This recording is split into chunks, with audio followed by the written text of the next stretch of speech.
Welcome back, everybody. Today's episode is brought to you by Black Rifle Coffee. Let's go to their website right now and just talk through what we see. First thing I'm seeing is the new, what they're saying is the exclusive coffee subscription coming soon, but it's actually Evan's coffee subscription. It's called Outrider. And then the rotating banner, pumpkin spice. Halloween, actually, by the time this episode comes out, it's the day before Halloween, so maybe a little bit late if you wanted to order it, but I tell you what you can do. You can go to Walmart, of all places, if you want to brave it, and pick up some of their pumpkin spice espresso, either in the cold brew concentrate or the ready to drink. If you scroll down below that, it's a variety of roasts. The far left-hand side is the light roast. The far right-hand side are the extra dark roasts, everything in between. And then, of course, apparel, gear, things to make coffee with, things you could sample coffee and gift to other people. That's definitely what I recommend for the holiday season. And then, of course, you have everything underneath, the best sellers, and you can go across the top tab if you want to. Subscriptions, coffee, apparel, gear, bundles, about however much time you have to dedicate to your passion for coffee. Trust me, you're going to find whatever you need at blackriflecoffee.com. My guests today are Chris Gill and Michael Anthony. They both work for an organization called Gratitude America. Chris is the one who originally reached out. He is a veteran and is finishing his educational journey to get a PhD in educational psychology with a focus on service to civilian transition. He participated in a Gratitude America program and now is one of their most vocal advocates and spokesmen. Joining him, like I said, Michael Anthony, their CEO, who also found the program as a participant and now is their chief executive officer.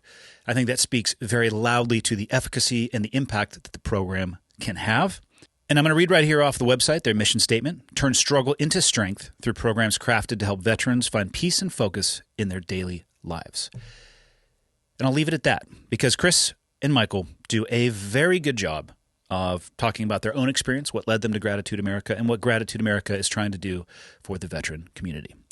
Episode number 310 with Chris and Michael. Enjoy. This is the PMA Javelin, take 2. Navajo Base. May 29th, 2010, bitch. We got 6 town Maverick.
Please tell me you're recording him fumble-fucking that headset.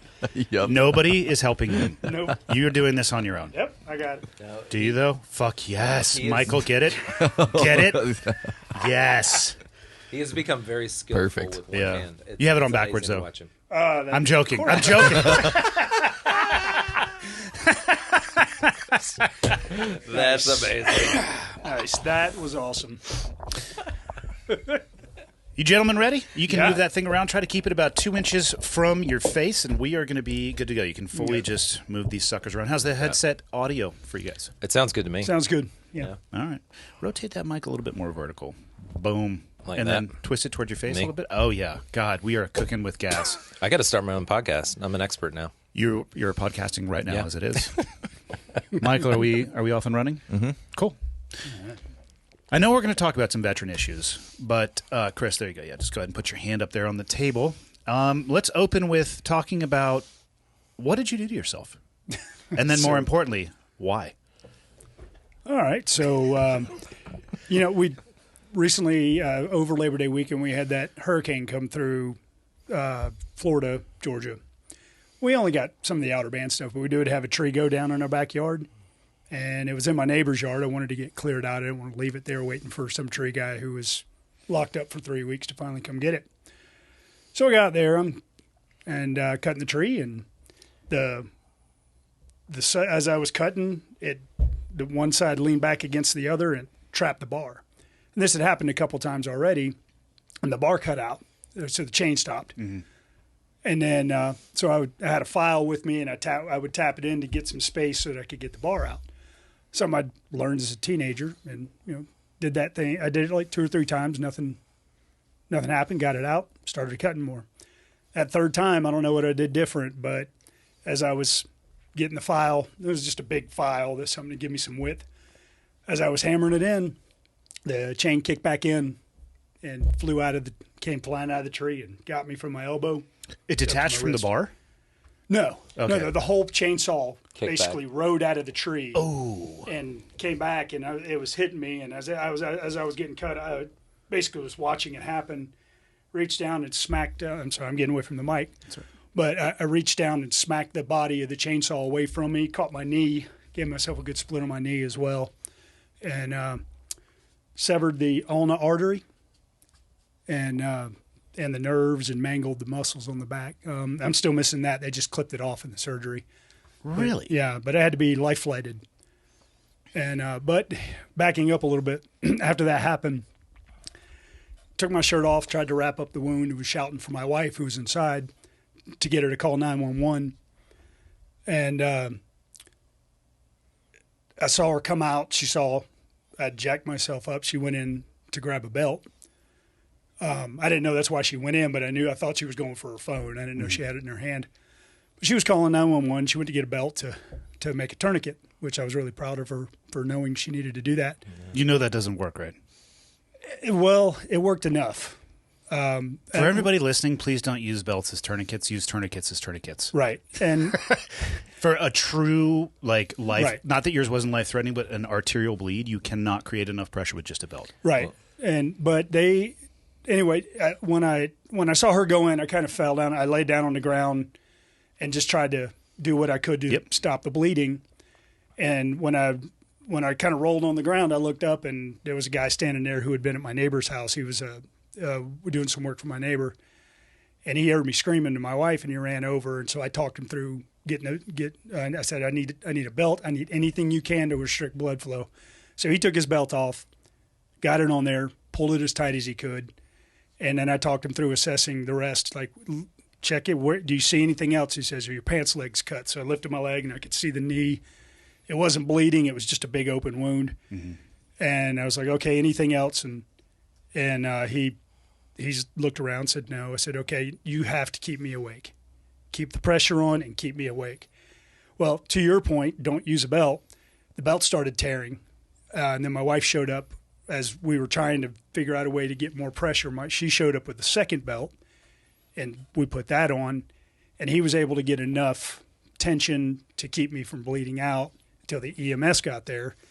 They pulled out a tourniquet, and the guy went to go pull a loop, and I'm like, you're not getting a loop around that. And so he opened the end. Mm-hmm. Well, that particular tourniquet isn't designed for you to open the end, and so he couldn't feed it back. Oh, jeez. So another guy came over and had a good cat tourniquet and put that on. Do you own a tourniquet? I do now.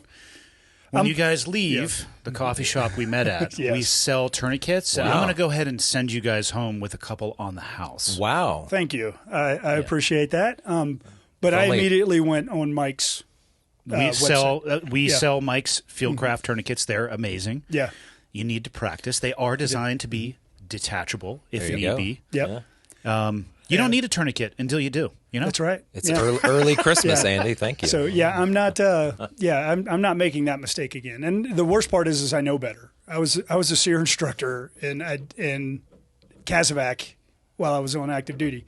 I know those things, and I just put it off. So, guys, if you're out there, don't put it off. Get those things. You need them. So Yeah. yeah, and now I think we sell them for $30. yeah, they're not expensive. It's a life-sustaining, life-saving piece of equipment. Yeah. I keep one in my truck, They're all over the damn place. Half the time I stumble across them and find them, but They're better to have and not need than need and not have. Yeah. And, I kept using the excuse. I've been in grad school for the last 6 years. Budget's tight. So I'll get it later. I'll make do. But no. Take the time, find a way. Yeah. You can get a good trauma kit for $80 that's got a tourniquet and a bunch of other stuff you need. I went and bought one. I can't remember the company right now, but I got after the accident. I went and online. I ordered some tourniquets from Mike, and then I ordered that trauma kit. It was a little cheaper than what Mike had that was available, but it had all the same stuff. So, but yeah, that's one thing. If you can learn from me is be prepared, make sure you have that stuff because it would have made all the difference in the world at that point. And, but anyway, the belt, it's a horrible tournicket, but it stemmed enough of the blood flow to keep me from dying. I'm not saying it's useless. I wouldn't risk your life on it. Right. Exactly. The good thing is so when I was in the hospital, and my hemoglobin only got down to 8.2, which you don't get blood until you're 7 or below, in the 7s, I guess. So they kept me from having to get blood, which is a dangerous thing to do. So. How long ago did this happen? Labor Day weekend, so September 3rd. Okay, not that long Not ago. long ago. Damn, man, I'm glad you're okay. Yeah, me too. I mean, what's like long-term recovery look like for you? Well, the good thing is they got it taken care of in 2 surgeries. So the hand guy is ridiculous. Guy named Patrick Buchanan in Savannah. This guy's so good. He's young, but obviously brilliant. He had a patient deglove his entire left hand, and he put it back on, and the guy had a full recovery. That's just like a kitchen mitt. Just slide it back on there. Yeah, something like that. Make sure the fingernails are to the outside, and I think you're fine. I'm not a doctor. Let me throw that out there, but I think it's just like a kitchen glove. Something like that. Yeah. But yeah, it was, but he was a pretty phenomenal surgeon. He got everything tied back together, and I start physical therapy next week, and hopefully the stitches come out on the 1st, and I just start recovery. But he said I got about a year and a half of, about 6 months of PT, and then about a year and a half before I get all of the feeling back in my hand. So. But you should be good to go? Potential 100% recovery? 100% recovery is what the prognosis is. The only thing is if I ever have heart issues, which thankfully I've always been pretty healthy with the heart stuff. But if I ever have to have anything with the heart, they need to know that artery is a dead end, so stay out of the artery. So, interesting. Yeah, because they could end up actually causing it to bleed if they poke through. So. It is wild how the body will adapt. We'll just shut this artery off, and your body will figure out through the highways and byways how to get blood where it needs to go. Mm-hmm. It's fascinating. So the vascular surgeon made the call right then. He's like, hey, he's got full blood flow. Because the option was to take some out of my leg and open up a whole other wound just to cut that. And he's like, he's got full blood flow to his hand. Just clip it off and leave it like that. So. If I was your doctor, I probably would have recommended like at the shoulder amputation. Yeah. Make it easy, I thought he was going to die. His wife called me when this is wild. So they moved to work with us from Alabama to South Georgia, so that there's not a big community around him right now. And so his wife and his 5 little girls are there, and there's not a lot of community. They don't know a lot of people. They know the team at Gratitude America. The ambulance had been called, but they were waiting for life flight. And she calls me very upset, like, I don't know what to do, so on and so forth. And it's like, I'm very far away. I was in Nashville. There wasn't a lot I could do except be supportive. But I was worried because, you hear man versus chainsaw. I thought it was done, especially I was kind of assuming the way she was talking that he had lost the whole arm already. And then when I saw him in the hospital in Savannah, I drove down from Nashville to come see him. I was like, he's going to be all right. And then what's amazing to me, too, is your mindset, because you already have some lofty goals for your recovery, and you're working, you're already working towards those like a month later. You've got that vision. And I think that's the only way that you're going to successfully heal is if you've got lofty things that are going to be hard. The journey from, almost losing your arm to, you said bow hunting. Right? Yeah, so I told the doctor right as we were going into surgery, I said, Doc, your part is to get my arm stitched back together, but my recovery goal is, and I'll sort of back up, I had just gone through, because we do Warrior Path as a retreats with our group, with Gratitude America, and we do archery with recurve bows, and I got hooked immediately when we did that exercise, and so I told him, hey, either next season or the season after, I'm hunting whitetail with a recurve bow. That's my recovery goal. Are you right-handed or left-handed? I'm right-handed. Well, I'm co-dominant, but I primarily do left-handed right-handed. in the bow, though, so you need to be strong enough to hold that thing out there. Exactly, yeah. So it's a lofty goal, but I don't know that I'll be able to do it next hunting season, but the season after, I'm pretty sure I'll be able to do it, and that's my goal. And so. I agree with you. I think there's something to be said for putting a target out there, whether you think you can achieve it or not. And I personally advocate for people to scare the shit out of themselves when it comes to setting their goals. Sure. Yeah. But put it out there and have something to work towards.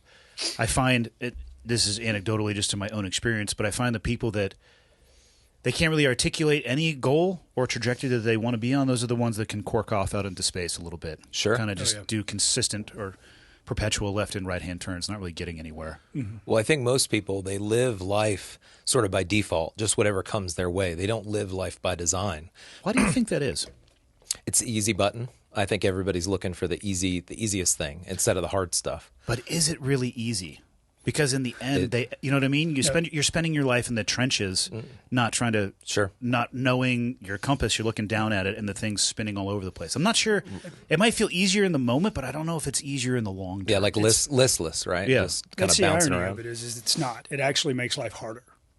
But not in the. I think in the moment, it could feel like it's easier, and people go for the instant gratification as opposed to long-term success and fulfillment. Yeah, well, think about veterans, and we know we've seen it over and over again. Who are the guys that are out there crushing it and dealing in living their best life after trauma and combat? These are the guys that are out there talking about it, telling their story, giving their narrative, and they're very open about what they do. The ones that are suffering are the ones that won't talk, and they're making their entire lives harder. But in the moment, it feels like it's easier to not talk about it. Well, and that's grander. I just think, from the standpoint of goals, a lot of times, and this may not be true because I think a lot of us are goal driven in the military. And first, I want to move up. I want to have the next school, the next thing. And they get out and it's like, well, there's no prescribed way to go about that. And the VA tells me I'm a dirtbag because, I've got some mental health struggles or whatever. So I just kind of let the VA now tell me what to do. And I don't strive towards anything.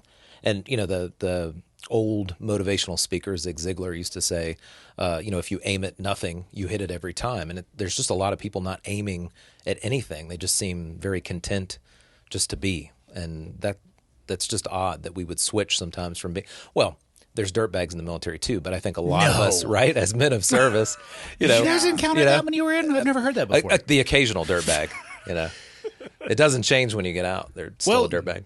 It's an organization that's populated by human beings. Yep. Everybody, it seems, wants to view. You can use the government as an example. Like the government is supposed to be some altruistic organization, which maybe when the original framers and founders were looking at the design of the government, they probably designed it to be that way. But if you populate it with human beings, you're going to have issues because we're all on a bell curve. You've got dum-dums and you've got people who you can't explain how they're able to accomplish things and everything in between. Yep. And I don't care what uniform you wear, whether it's the Postal Service or the priesthood or the military, you're going to have awesome people and some real dum-dums in there too. Yeah. And it should be expected. What shocks me, I guess, is that people their hair is blown. What do you mean? That somebody, like community I came from, what do you mean there were subpar performers? We're talking about human beings. Yeah. It's a bell curve to every team. If I remember correctly, the honor grad of your Bud's class was a serial killer, right? I don't know if he met the criteria for a serial killer. Him and his wife only killed 2 people. Oh. And that's actually, as I was saying that sounds incredibly fucked up to try to frame it in that way. I'm not trying to. Yeah, on the spectrum of serial killers, though. Yes, I am not clear as to what.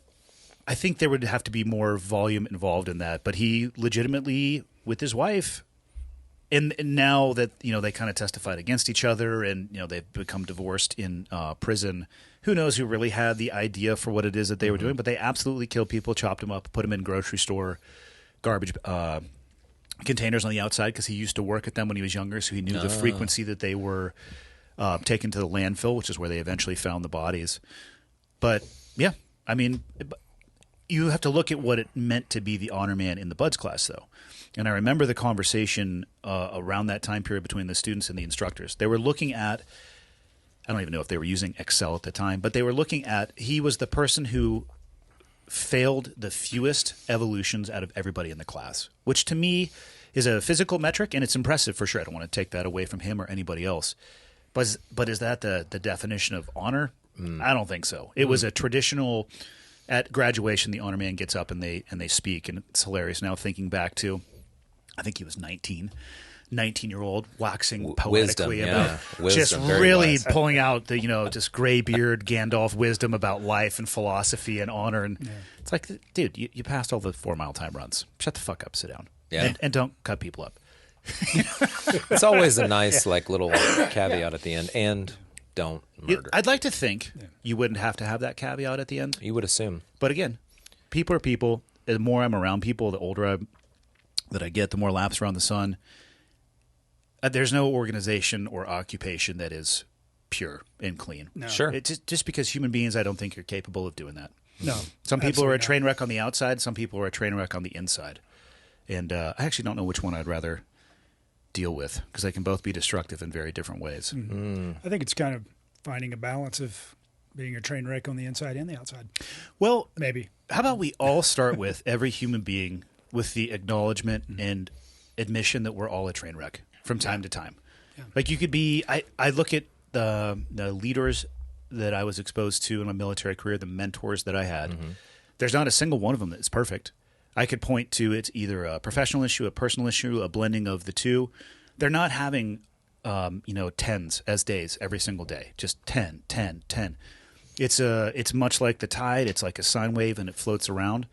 And I think acknowledging that we're all a train wreck and we're all dealing with our own issues, whether we choose to talk about it or not, is probably the first step towards having a little bit more empathy and then compassion for our fellow human being. Well, that sine wave you're talking about, we use as a metaphor in all of our programs, because when somebody comes to a program like, anything that Gratitude America offers, Warrior Path or Military Support Retreat, they imagine that the facilitators have it all together, like they've figured it out, right? And that there's no struggle. And so if I come through this program, life's going to be great at the end. I'm going to learn some tools or some practices, and it's going to be all smooth. But you're right, that up and down still comes. Now, we can truncate, I think, the troughs and the peaks and the troughs. Yep. By living a better life, by having goals, by being healthier, all the things that you've talked about with other guests. But you're still going to have those ups and downs, and it's also not exclusive. And a lot of vets, especially because we work with a lot of vets, some first responders too, they feel like their struggle is somehow unique. And I know you've talked about that before too. Everybody struggles. Yeah. Everyone struggles, and those ups and downs. And I think this whole social media culture that we're in too, we only highlight the great days, the positive days. Nobody ever posts generally that they've had a terrible day, or their boss lit into them, or their dog died, or their kids are driving them nuts, or they're just struggling. They're in a dark place. Nobody talks about those things. They're not illuminated. I don't think you have a choice in life when it comes to the sine wave. I think you can work on the amplitude and frequency. Is about it. Mm-hmm. To think that somebody is going to find this perfect flat line, or I almost feel like the desire is like this ascending trend that never comes back down. I mean, look at your parents. When I was young, I thought my parents knew everything. I thought my parents were perfect. I thought they were incapable of making mistakes. I now have 3 children. My oldest turned 20 today, which I still can't run the math on that one, figure out how that much time has passed. I literally remember holding him for the very first time, like fitting in the palm of my hand and sponge bathing him. And the number of mistakes I have made in parenting my kids, or just being a person around my kids, and then I think back to my own parents, it shatters at some point this mold of perfection. And if you thought that of your parents, how could you think anybody else is perfect? Sure. I don't know how that's lost, but it has helped me, and honestly, vocalizing my own issues and bullshit that has gone on in my own life, most of which is self-induced, for clarity, due to my own decisions and actions. It has helped, though. Mm-hmm. It has definitely helped. Well, I think the perspective too, like when you're young and you look at your parents, they can do no wrong. Your worldview is very small. Then you turn 13, you're like, You don't know shit. Yeah, I know everything. I know everything about the known universe. You know nothing. You're antiquated dinosaur. It's like, oh, fuck, all right. Yeah. Hopefully you come back around when you're 20. We can hang out. Yeah. Yeah. Yeah. Yep. It's you're talking about that story, talking about that ascending wave or the sine wave, trying to flatten it out or whatever. And it's when you're thinking about the narrative of people's lives. I read this quote from The Hobbit to him that I'd recently visited. I haven't read The Hobbit, and I'm going to really date myself, probably 35 years.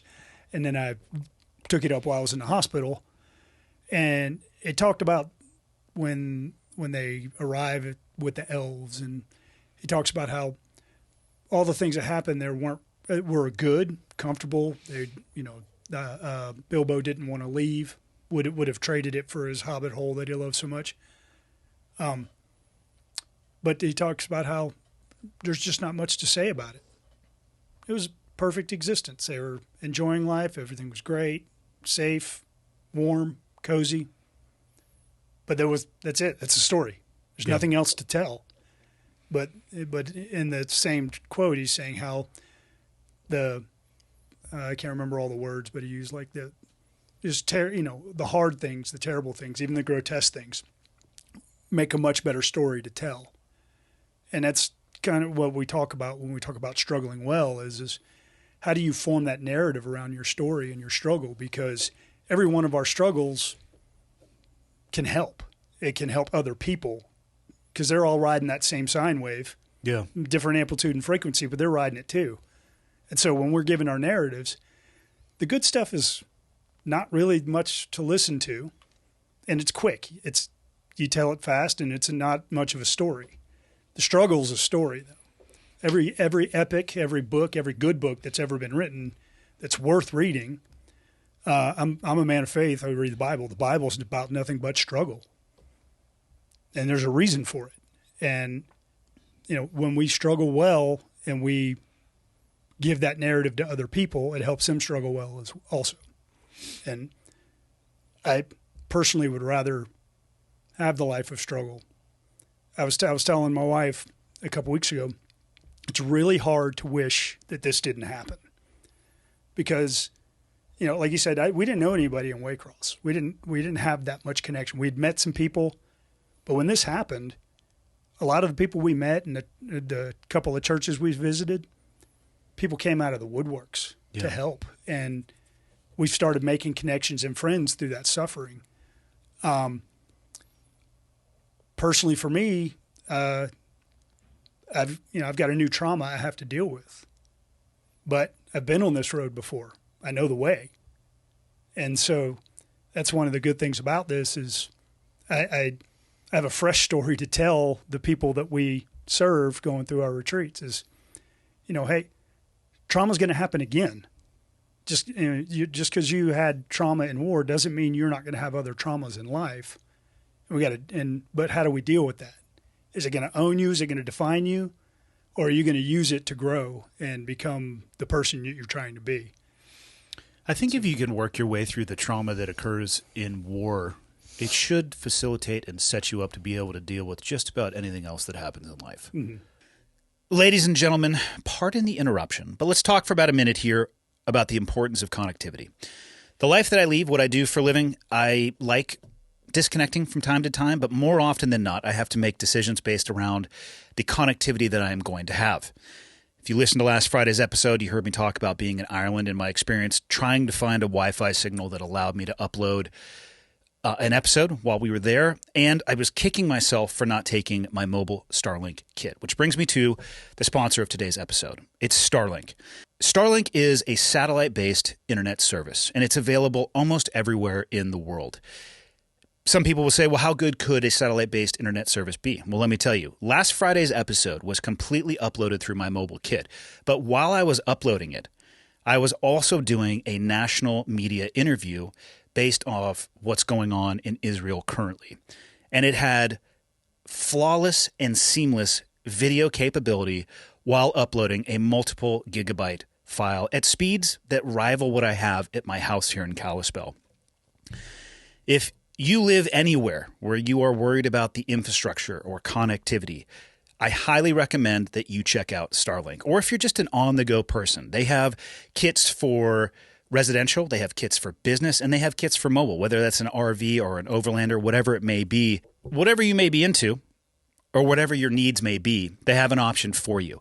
There is an equipment fee up front, and the beauty of this service is you can turn it on and off as need be. So you're not tied to some long-term plan, and if you get the mobile kit, you can do it from almost anywhere on Earth. So for the next month, I believe ending on the 1st of December, there is a hyperlink down in the show notes. If you set up your account through the link in the show notes, after you set it up, you're going to be provided with 2 months of free service, obviously once the equipment shows up. And from there, follow your heart, explore the world, and live your life untethered but connected at whatever degree that you want to. And you never have to worry again about being able to do that video call, send that email, upload the podcast if that's what you're into. I am taking my mobile kit with me everywhere, anytime I travel from here on out because of the reliability and what it allows me to do. So again, check out the link in the show notes, and let's get back to the episode. There's that from the Chronicles of the Peloponnesian War, Thucydides, right? So you probably heard the kind of famous quote about one man is much the same as another, and he is best who is trained in the severest school, right? So you would think... I have never heard that. For clarity. Oh, really? Oh. You and I Okay. have different reading lists. Well, Yeah. The Hobbit I have read. Okay. That book I have not. yeah. So It does sound kind of lofty, just the title. I'm just working my way through 50 Shades of Grey right Hey, now, all right? you know. Like, we should put that in the library for the vets. For the love of God, please Thucydides, don't. And then Please 50 do not. Shades of Grey. because I'm telling you right now, they would pick that And one. some It's the coloring lowest books. hanging fruit. Yes. Yeah.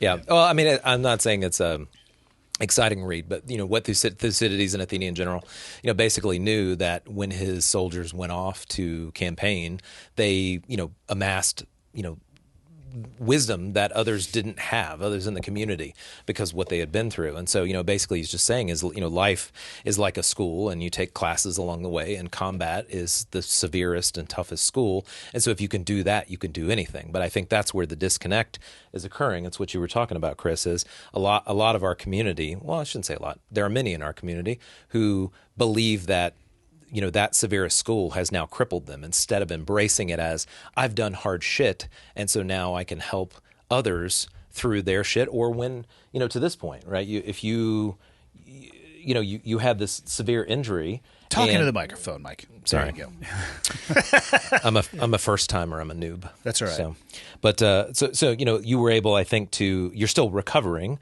but mentally you're still in a strong place, and maybe even in a stronger place, because you talked about how it messed with you and so on, but you've done hard things before. So you're like, well, this is just another hard thing. And I think that's what we have to teach our community. And that's what we're trying to do at Gratitude America, is say, hey, listen, you've done hard stuff.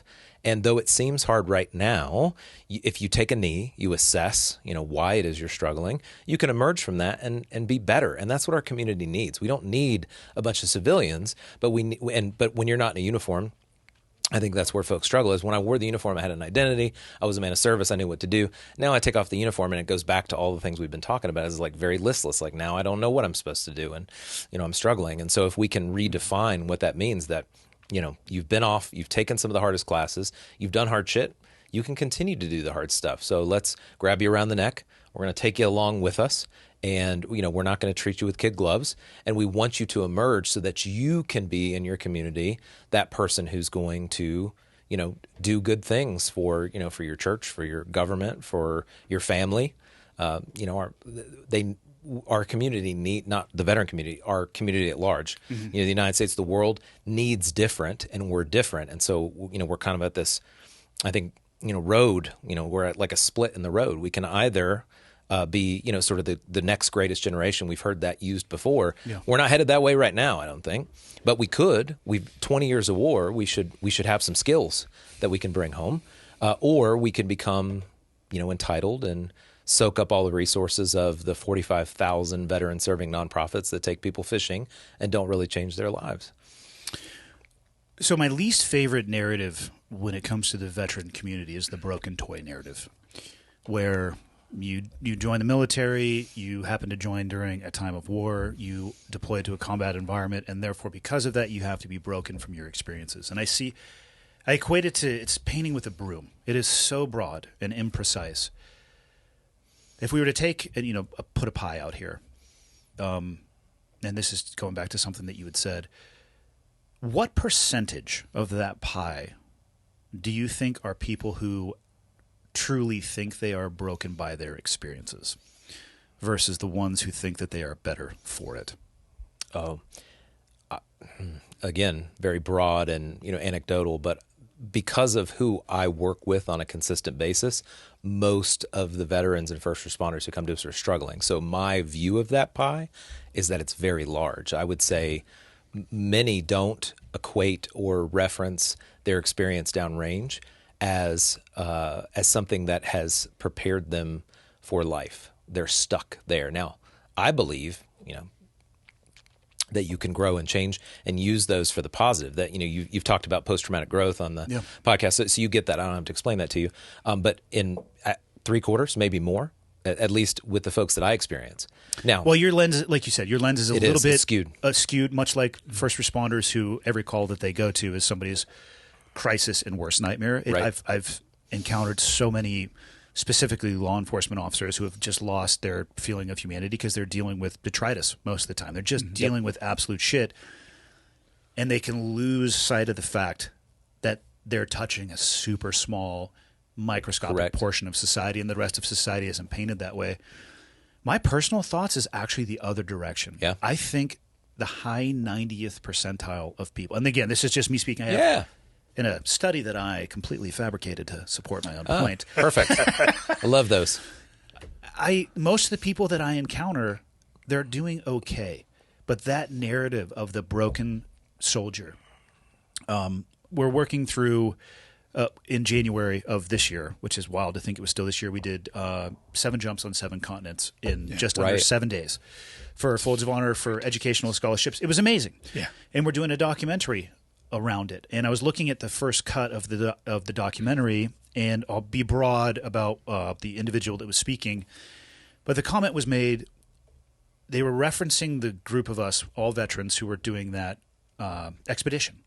And the comment was, well, these veterans are not, they're not angry. They're not full of rage and anguish. And I actually recommended that we cut that out of the documentary, because that is, again, that same broom.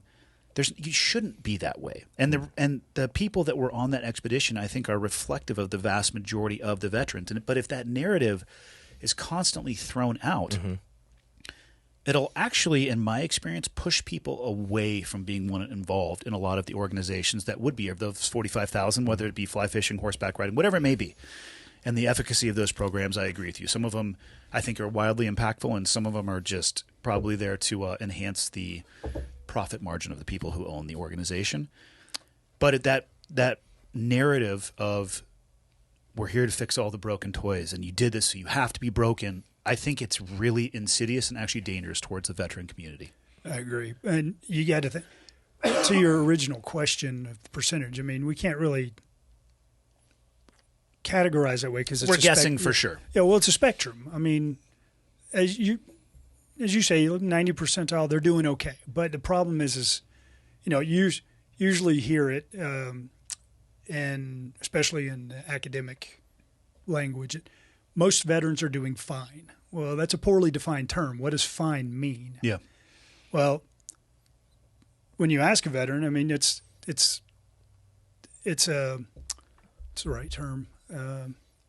It's a self-report narrative when you're asking these people how they're doing. And they say, oh, I'm fine, I'm good. Well, that doesn't mean anything. It means that they're trying to find the answer that gets you to not ask them a follow-up. Right. In my own experience. When people would ask that, it's like, how do I actually end this interaction as fast as possible? I'll give you the answer that you're looking for. Right. I was like sitting in front of a clinician, like, how are you doing? I'm good. I'm fine. Everything's good. I've never been better in my life. I sleep incredibly well. Right. Yeah. But the thing about that is okay, again, what I hate to use myself as an example, but it's the most accessible one I've got at the moment. I got out in 2006 and went through a pretty rough period. I went through a divorce. The definition of homelessness for the VA is unstable living conditions, bouncing from roommate to roommate, couch surfing, things like that. So I met that definition for about 2 years, even though I was working. I had jobs the entire time. Yeah. I was contracting at the SEER School down at Fort Rucker, and then eventually the aviation contract. But I lived in my car for a couple of weeks at one point because I was, dealing with financial fallout of my divorce and a few other things going on within that. And the only reason I started getting any traction in life was because I had wound up at a very specific church where all the elders in the church were combat veterans, except most of them were Vietnam veterans, and one of them was Desert Storm and Panama veteran. And they had all been through it. They knew exactly where I was and exactly what I needed, and they had all recovered. And so they, one of them actually I got to live in his finished daylight basement for 6 months while I saved up some money to get my own place, things like that. And it was through that time, just them pouring into me, spending time with me, helping me grow in my faith and just find my identity again in something other than the military. That was my road to recovery. I had a few more jobs. I had my first purely civilian job, and it was an unmitigated disaster. I worked for a great company, and I loved the people I worked with. They were great people, and they treated me well. But I was a really poor fit for the job to begin with, and I just could not get my head around the civilian environment. It was the first time I'd ever purely experienced it. But my takeaways when I got fired from that job, which I was leaving anyway, everyone knew it was a bad fit. But my takeaway is this narrative we have coming out of the military that civilians suck and that the only good leadership's in the military was completely shattered, because those men who I worked for were good leaders, and I can't be mad at them for firing me because they had a job to do. They had a mission to accomplish with this work, and I was not contributing to the mission. And I'm okay with that. It was a bad fit. I was a helicopter crew chief in the Marines. Aviation requires, that very rigid way of doing everything. Very checklist oriented. Very checklist oriented. Even when, not just flying, but just the maintenance, everything. I don't know a lot about helos, but I think it's good to put the screws back where the screws go. Right. Yeah. Sounds good to me. Yeah. And one thing I learned also, you should about have a tourniquet. is mostly in retrospect, is that I'm a bad mechanic. I can get the job done, but I'm going to drop just about every nut and bolt on the way through. But you'll eventually put it back where it's supposed to go. Right? Yeah. Yeah. Eventually, I would get it. Okay, so you're clumsy. Right. That's a different thing. Right. But still. One of the Let's things stick with you're clumsy, not a bad mechanic. Sure. But anyway, all that to say is, after I got out and I was going through that process, these guys had some business acumen, and they were like, "Hey, let's go through some of these exercises." You go like the personality assessment test, things like that. And we were doing that, and we were doing this one thing called forte communication, and it basically it unpacks how you communicate, how others or how you perceive yourself to communicate, how others perceive you to communicate, and how you actually communicate. And one of the measures within that is conformity. And, here I was, I tried to be a Marine, I was in aviation, and I tried to be as good a Marine as I can, but I struggled, especially towards the last couple of years of my time in. I was struggling hard. When I looked at that, and this is not something I would not necessarily proud of or would have even said about myself, but it was a 0 scale with plus and minus on either side, and I was way down in the negative in conformity. And I was like, this doesn't make any sense. So I called, at least to my own assessment of myself, which was poor, to be honest. As it generally is. Yeah. But I called this gunny that I had worked for a long time. He was one of my mentors, very honest guy, very smart, good leader. And I said, "Hey, this is the results of this test. Does this make sense to you?" And he's like, "Have you met you?" He says, "The only reason I didn't throttle you more was because your questions were valid."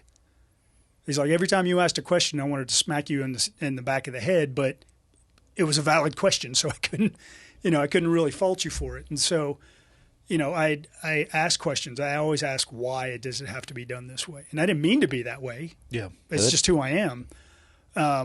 So one of the things I tell people, like I said, I'm in the tail end of working on a PhD right now. Spent the last 6, almost 7 years in graduate school. Now, I'm not saying I necessarily fit in with the academic environment, but the academic process itself is a good fit for me because it lets me ask those questions. It lets me look at things and go, is that right? I'm not sure it is. But anyway, I don't want to get on a tangent. All that to say is going back to my original point is I've had this long road of recovery to where I've gotten to a stable place. I got remarried. I've been married to my wife for more than 10 years. We have a very good marriage. We communicate well. We're a good team. We've got 5 beautiful daughters, and we are 5 daughters. Yeah. 5 daughters. I'm sorry. I apologize. I have one daughter. I got one. Yeah. How old is she? 20. Mine's 15. Yeah. It's a rough road. My oldest is only 10, so right with you. now I'm enjoying it. It's wonderful, and I'm very not even blessed. going to They're bother sweet. telling you what's coming because it's coming. Yeah. I get told a lot. They're and, sweet right now. Yeah. Yeah. But anyway, all that to say is I had to go with the warrior path as an employee of Gratitude America so that I can then teach it. And so right before the week before the accident is when I went through it. And so I say all that is I've made this good recovery. I've actually, my area of research is military veteran identity and, and recovery, resilience, all those things. I've been steeped in it. But warrior path had just as heavy of an impact on me as it had on another guy in the group who was probably a few months away from eating his gun, and that guy, complete turnaround. He's been through 2 of our programs. I first met him, and I'm not going to say his name, but when I first met him, he came in and you could just see it in his eyes. He was not in a good place. And he even said about halfway through, he planned on not talking. He was just going to listen and not talk. But then he realized, hey, that's part of the process, and he engaged with it. And he made a lot of strides in that very short 4-day retreat. Well, then when I showed up the Warrior Path, he was in that. That was my first rodeo with Gratitude America. It was like I started on May 1st, and I think that the retreat started on May 4th. That week, so, yeah. And so that was my first glimpse of it. And then he was a student in my same Warrior Path class, so we went through it together. And to see him at the end, this guy came with a burnt foot. Was creeping around. He had a first-degree burn on his foot and was walking around with a cane, still doing everything because he was that engaged in his healing. And he's a different man. But he was in a really, really, really hard place. We had another guy. I won't tell his story. But I'll say this: is he's struggling. He's still struggling even afterwards. But the strides he made, and I say all that to say this is back to that spectrum idea, which is, you can have someone like me. I feel like I've done a lot of good healing, and I've made a lot of strides in my life from those first couple of years getting out, and I still benefited just as much as those other guys who have been struggling and not making any headway. In fact, every time they got up, they'd just get kicked right back down. And so all that to say, back to that original question, is where are people? Everyone's struggling. We were back to that, everyone's on that sine wave. So they're riding their troughs and their peaks. And a veteran can say, I'm fine. My marriage is doing good. Me and my wife love each other. We're great. I've got a good job. I still got a little road rage. I give people the finger when they're not driving or doing things the way I think they ought to be. How fine are you really? Are you still, you've got that simmering anger. How often does that pop off to something else? And, most of the time when I ask you guys that kind of question, they're like, oh, yeah, it comes out every once in a while. It's like, well, define once in a while. Well, once a week I might, see red a little bit and pop off on my kids or my wife or my coworkers. And it's like, how long do you think that's going to last? And so my point is you may, there may be guys out there who feel like they're crushing it right now, but they've still got these things that they haven't dealt with. And so if you're riding that spectrum, it doesn't matter how good you are on the positive or how far you are on the negative. There's still plenty to deal with. And I'm not trying to contribute to the broken narrative, veteran. I'm just saying we have a different experience that requires a little bit different approach. We do have a different experience. I'm not sure how unique it is. Life is full of trauma. Mm-hmm. Using the road rage analogy, how many people do we all know who never served in the military who are fucking assholes on the road? Right. Who are flipping people off at a frequency level probably higher than veterans, or popping off on their wife occasionally. I think the trauma from a combat environment can be unique given the stimulus that is provided there, but trauma is trauma and it has to be dealt with. I honestly think, and this is not to take anything away from what the steps I think veterans should take, I think as humans we should all take the steps to deal with the trauma. Mm-hmm. There's the veteran bucket of that, which is 0.05% of the U.S. population at this point. Right. The other 99.95% of the population might be a little bit served well also if they deal with the trauma that's in their bucket as well. So what I'm going to say to you, though, is veterans aren't unique because of the trauma. And that's not what I'm asserting at all. Veterans are unique because of our training and the difference, because you got to think about what we go through. And that's why I was, when I originally contacted you, I was talking about a lot of the podcasts that you have, and a lot of the podcasts a lot of the other veterans in the veteran community have. When we're talking about transitioning to civilian life, we're talking about the struggles. The idea of identity comes up a lot. Pretty much every single time. Right, pretty much every single time. So why is that? And you think about it, is you come out of your home and you've got this barely formed sense of identity that's completely informed by your family life, your local community. You know nothing of the world, but you've got this very baseline identity. Well, what you do have, which isn't much, the military strips away from you, and they build you back up into the image of whatever service you join. And they use things like operant and classical conditioning to do that. And then all of that is reinforced by the institutional living. I mean, think about it. When you were stationed in San Diego, how many of your neighbors were civilians? It varied, actually, depending on where we were living. Most of the time, all of them. Right. Oh, really? Yeah. Oh, that's interesting. Okay. Because most of the time... I didn't live near where I worked. Smart. I will tolerate a commute. Yeah. Smart. Yeah, I get that. So when I was stationed... However, I did spend some time in base housing as well. Okay. Where 100% of the people were at least in the military. Right.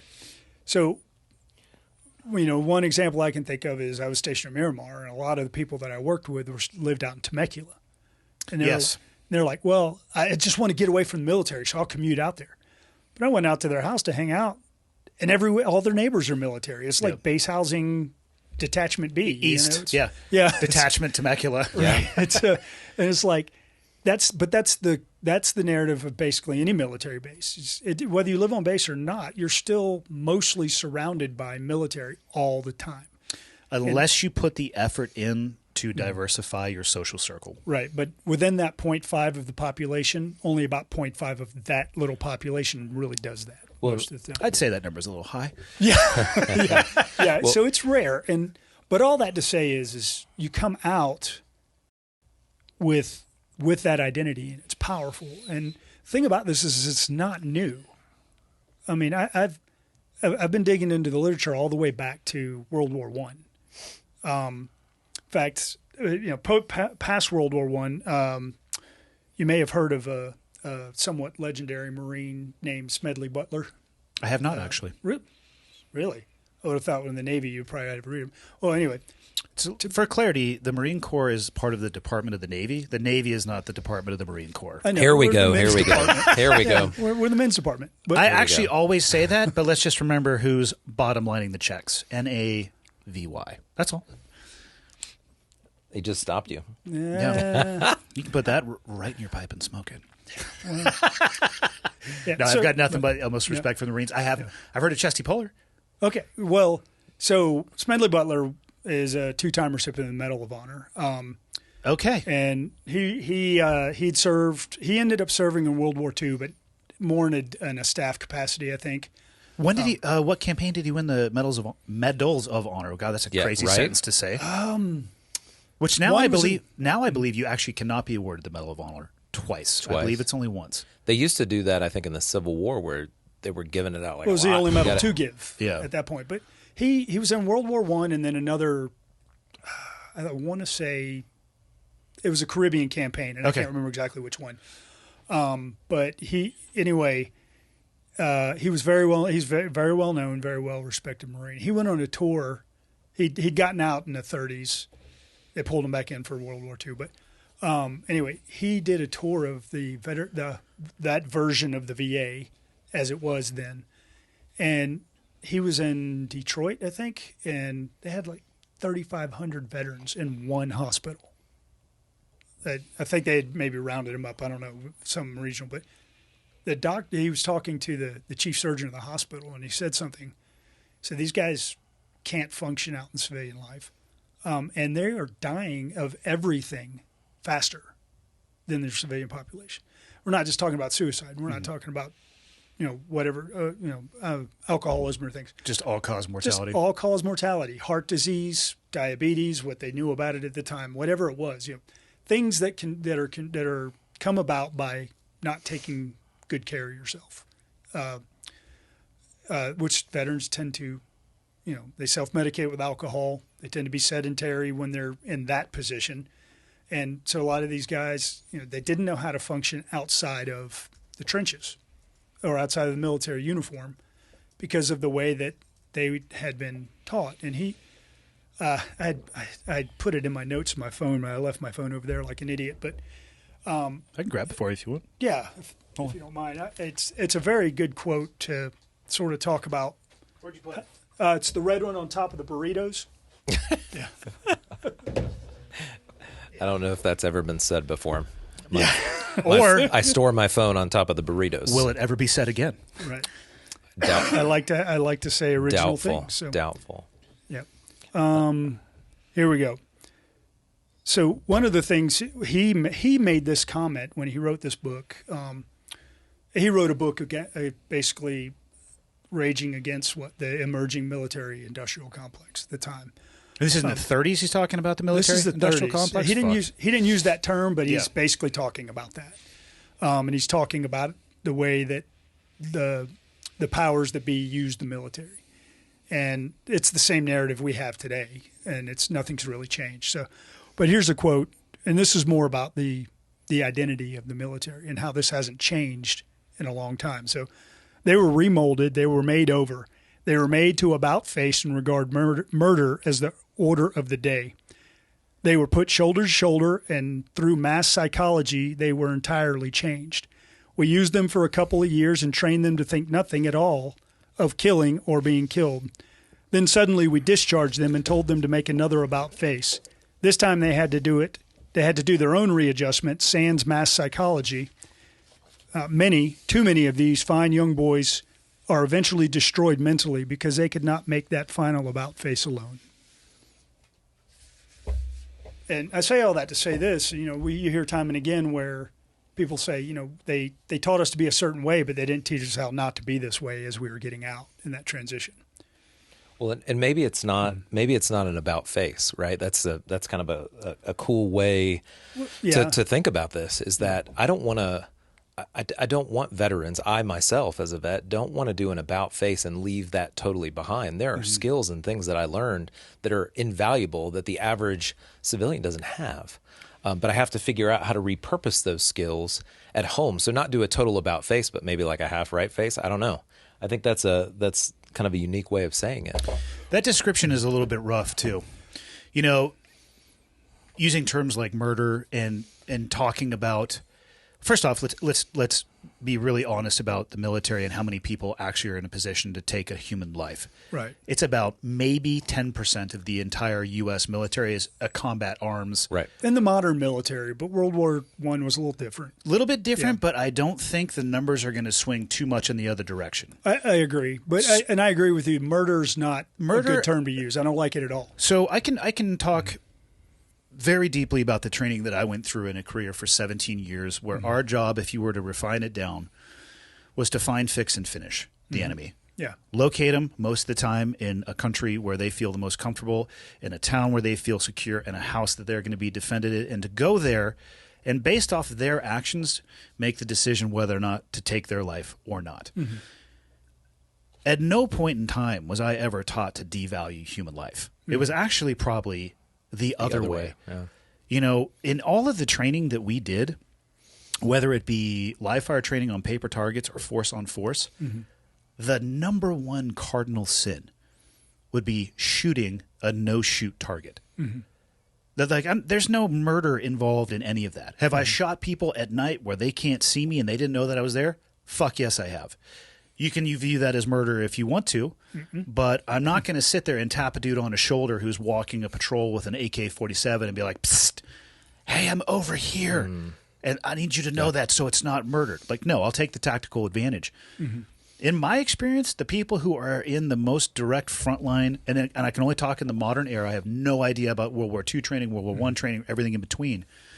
The value of human life was never degraded. We were taught to be vicious and aggressive towards going at our enemy, but there was no talk of murder or devaluing life. Write-ups like that actually, to me, paint a horrible picture of the military. So I'm gonna suggest that, one, I agree with you, and I'll get to the murder part in a second. But there is more, I think, more in the conventional forces. There is a tendency to dehumanize the enemy, at least at some level.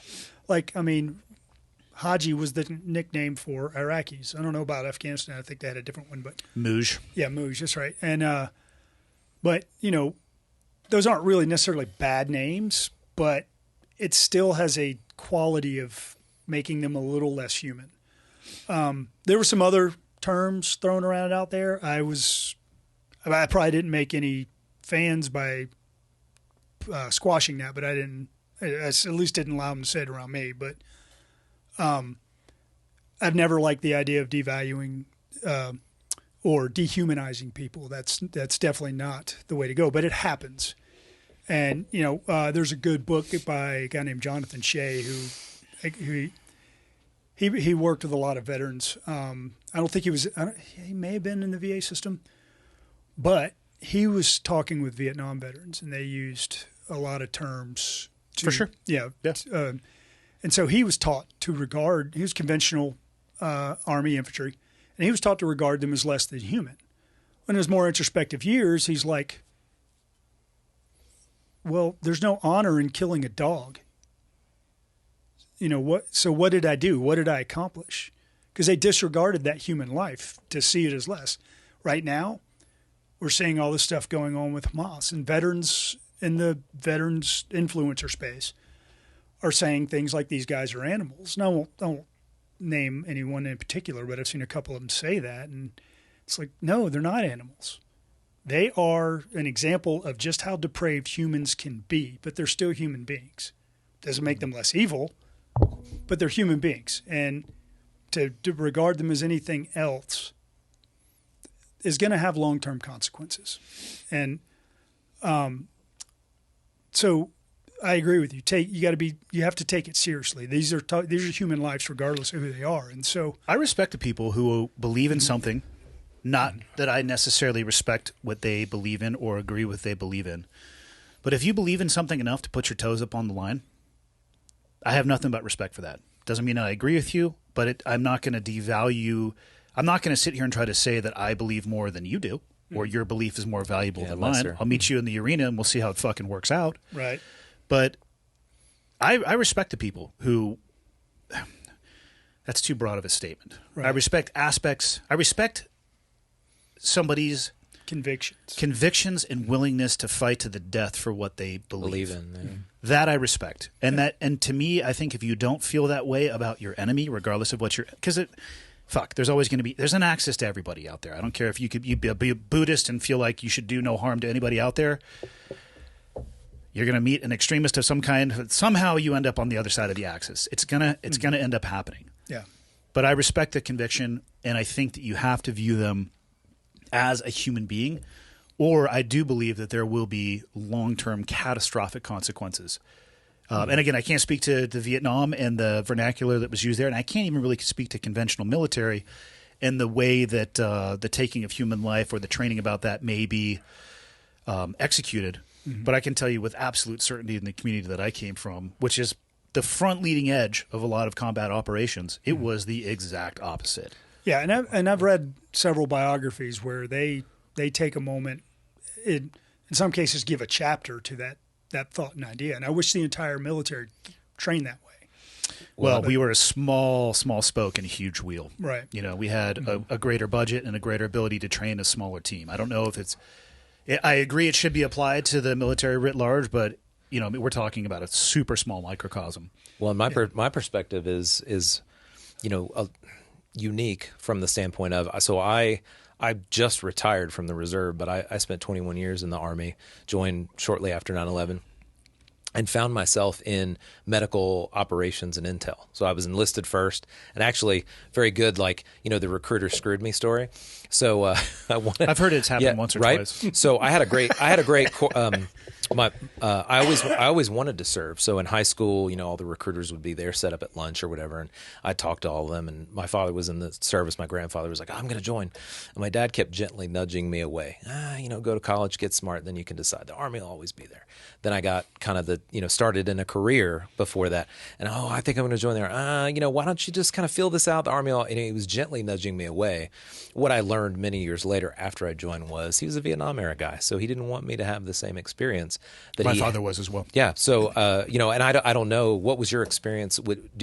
Like, I think my father was supremely proud. He's passed away, but I think he was very proud. But I think he was trying to protect me as a young man based on his experience. Paraphrasing, obviously, I've had quite a few conversations in the recent years with my father.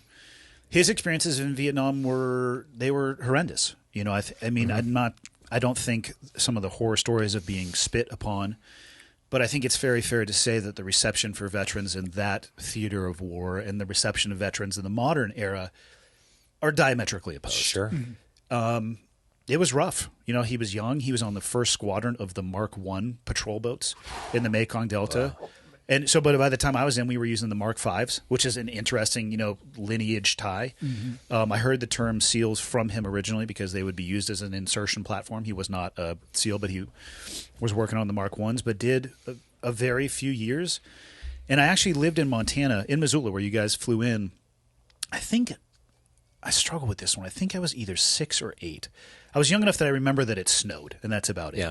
But I distinctly remember waking up one time at the house we were living in, and there was a huge blood-covered hole in one of the hollow core doors leading to a closet. My dad was outside screaming in the snow. And it wasn't until years later that he let me know that my mom basically gave him an ultimatum. And it was, you need to handle your shit or I'm taking the kids and I'm leaving. And they came up to Missoula, and he interfaced with the VA system up here. And actually, and I don't want to fuck this one up, but he did a lot of therapy and activities with tribal groups as well, and the integration of both.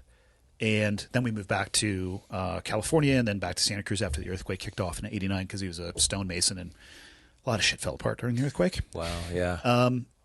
But it was safe to say, I'm sure he wasn't laying in bed at night hoping that his son would want to join the military. Right. Well, thanks for that story. I think it's not the same for me, but what I learned later was he was just gently nudging me away. He was never prouder once I joined. But so anyway, I ended up in this, you know, sort of corporate career. I was a school teacher by trade, and I ended up doing corporate education. And then 9/11 happens. I'm teaching a class to executives on task management and communication. We learned the towers are coming down. I said, I got to join. I've got, and it, like a lot of us, right? A lot of us, we decided it was time. So I said, there's no time like the present, but I had a really good career. So I was like, do I go active duty, whatever? So I settled on the reserve, which I personally, that was one of the best things I ever chose to do. But there's limited opportunity in the reserve as far as what you can choose to do. So they said, oh, you know, you can be a concrete mason, you can be this. And I'm at MEPS going through all this stuff. And so then they said, well, we also have a nutrition care specialist. I'm like, all right, what's that? I go, well, you help the dietitian in the hospital. You know, a guy has a broken jaw or has a certain diet. You know, you learn how to help the dietitian and the doctor create this. And I was like, oh, you know, that's helping people. I like that. You know, I'm not against, you know, combat arms, but it just sounded like a good thing to do. Well, basically what I learned is it's a hospital cook. It's pretty much what it is. So that doesn't sound awesome. Yeah, it wasn't great. so I did a couple years of that, enlisted, and then switched over. I took a commission, and because I was in hospitals already, I was able to direct commission into operations and intelligence, like medical planning. So trying to put the medical puzzle pieces on the battlefield to make sure the troops get the best evac and what on. So I think where I was headed with that just is that we were talking about that perspective of how you look at the enemy, right?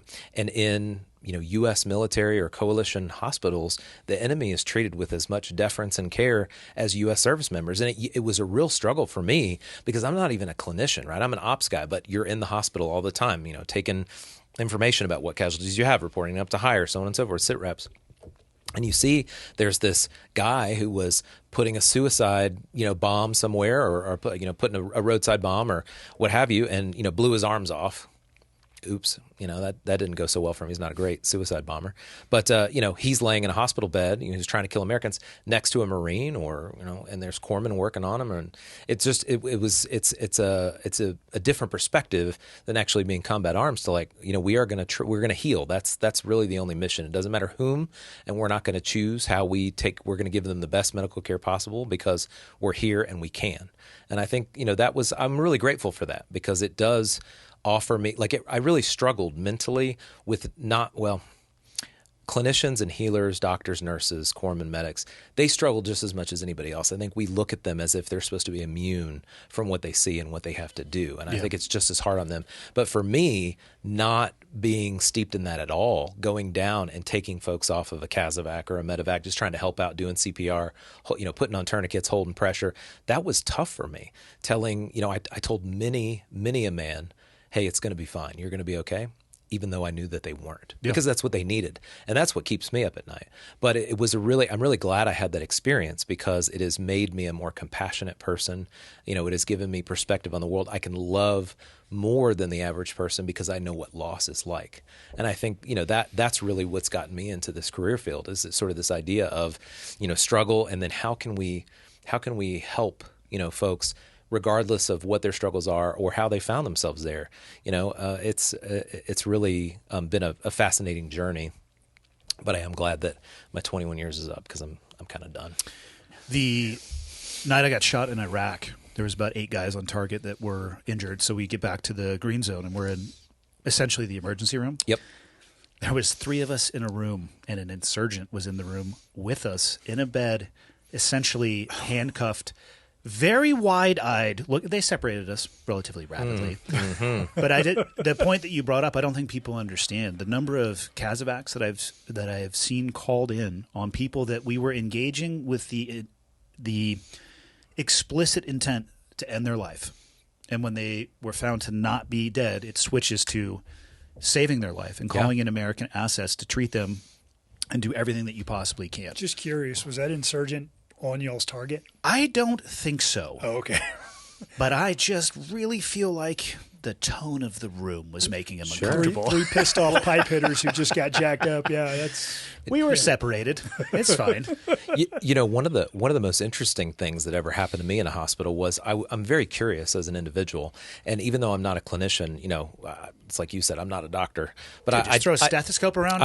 I need Advil stat. I got to do 400 milligrams of applesauce. I got to do some cool stuff because, when you're there and it's austere, it's like, oh, hey, do you want to try stitches? Little things like that was good to me. So, but I remember I was walking through, what I learned as, somebody who basically essentially sits in a talk all day was that you get much more intel by walking around and talking to people and picking up on stuff, right? So I learned that early on. So I would walk around, talk to the doctors, nurses, talk to the patients. And there was a set of surgeons, and they're looking at x-rays up on the thing, and there's a bunch of hardware. You can see it glowing bright, screws and pins and stuff. And I said, who's this? Oh, this guy that was brought in as an surgeon. I said, he's been here before. This is American hardware. So we patched him up at some point. Somehow he was released out into the population to build bombs again. And here he is again, back. It was just the most surreal thing. And I've never been able to wrap my brain around that, but that's what we do as Americans. Unfortunately, a very common occurrence. Yeah. Nobody will be able to wrap their head around that unless they have experienced it. Unless you've been in an environment where you're trying to take life and then instantly trying to sustain life, maybe towards the same person, that's a tough fortune cookie to crack conceptually. Good crap. Yeah. No, eventually you grab it. Sure. But like I said, I was a helicopter crew chief, and our mission in Iraq was casualty evacuation. And when we'd get the 9 line, hey, this is what's happening. Our talk would we had this klaxon, they'd hit a switch. Yep, and it'd spin you guys up. And spin us up. We took pride in being, from the moment that buzzer went off to wheels up was less than 2 minutes every time. Didn't matter what it was. It could have been we were just going down to the med tent to pick somebody up to take them to Baghdad. Could have been a pickup in the middle of Ramadi at the point of injury.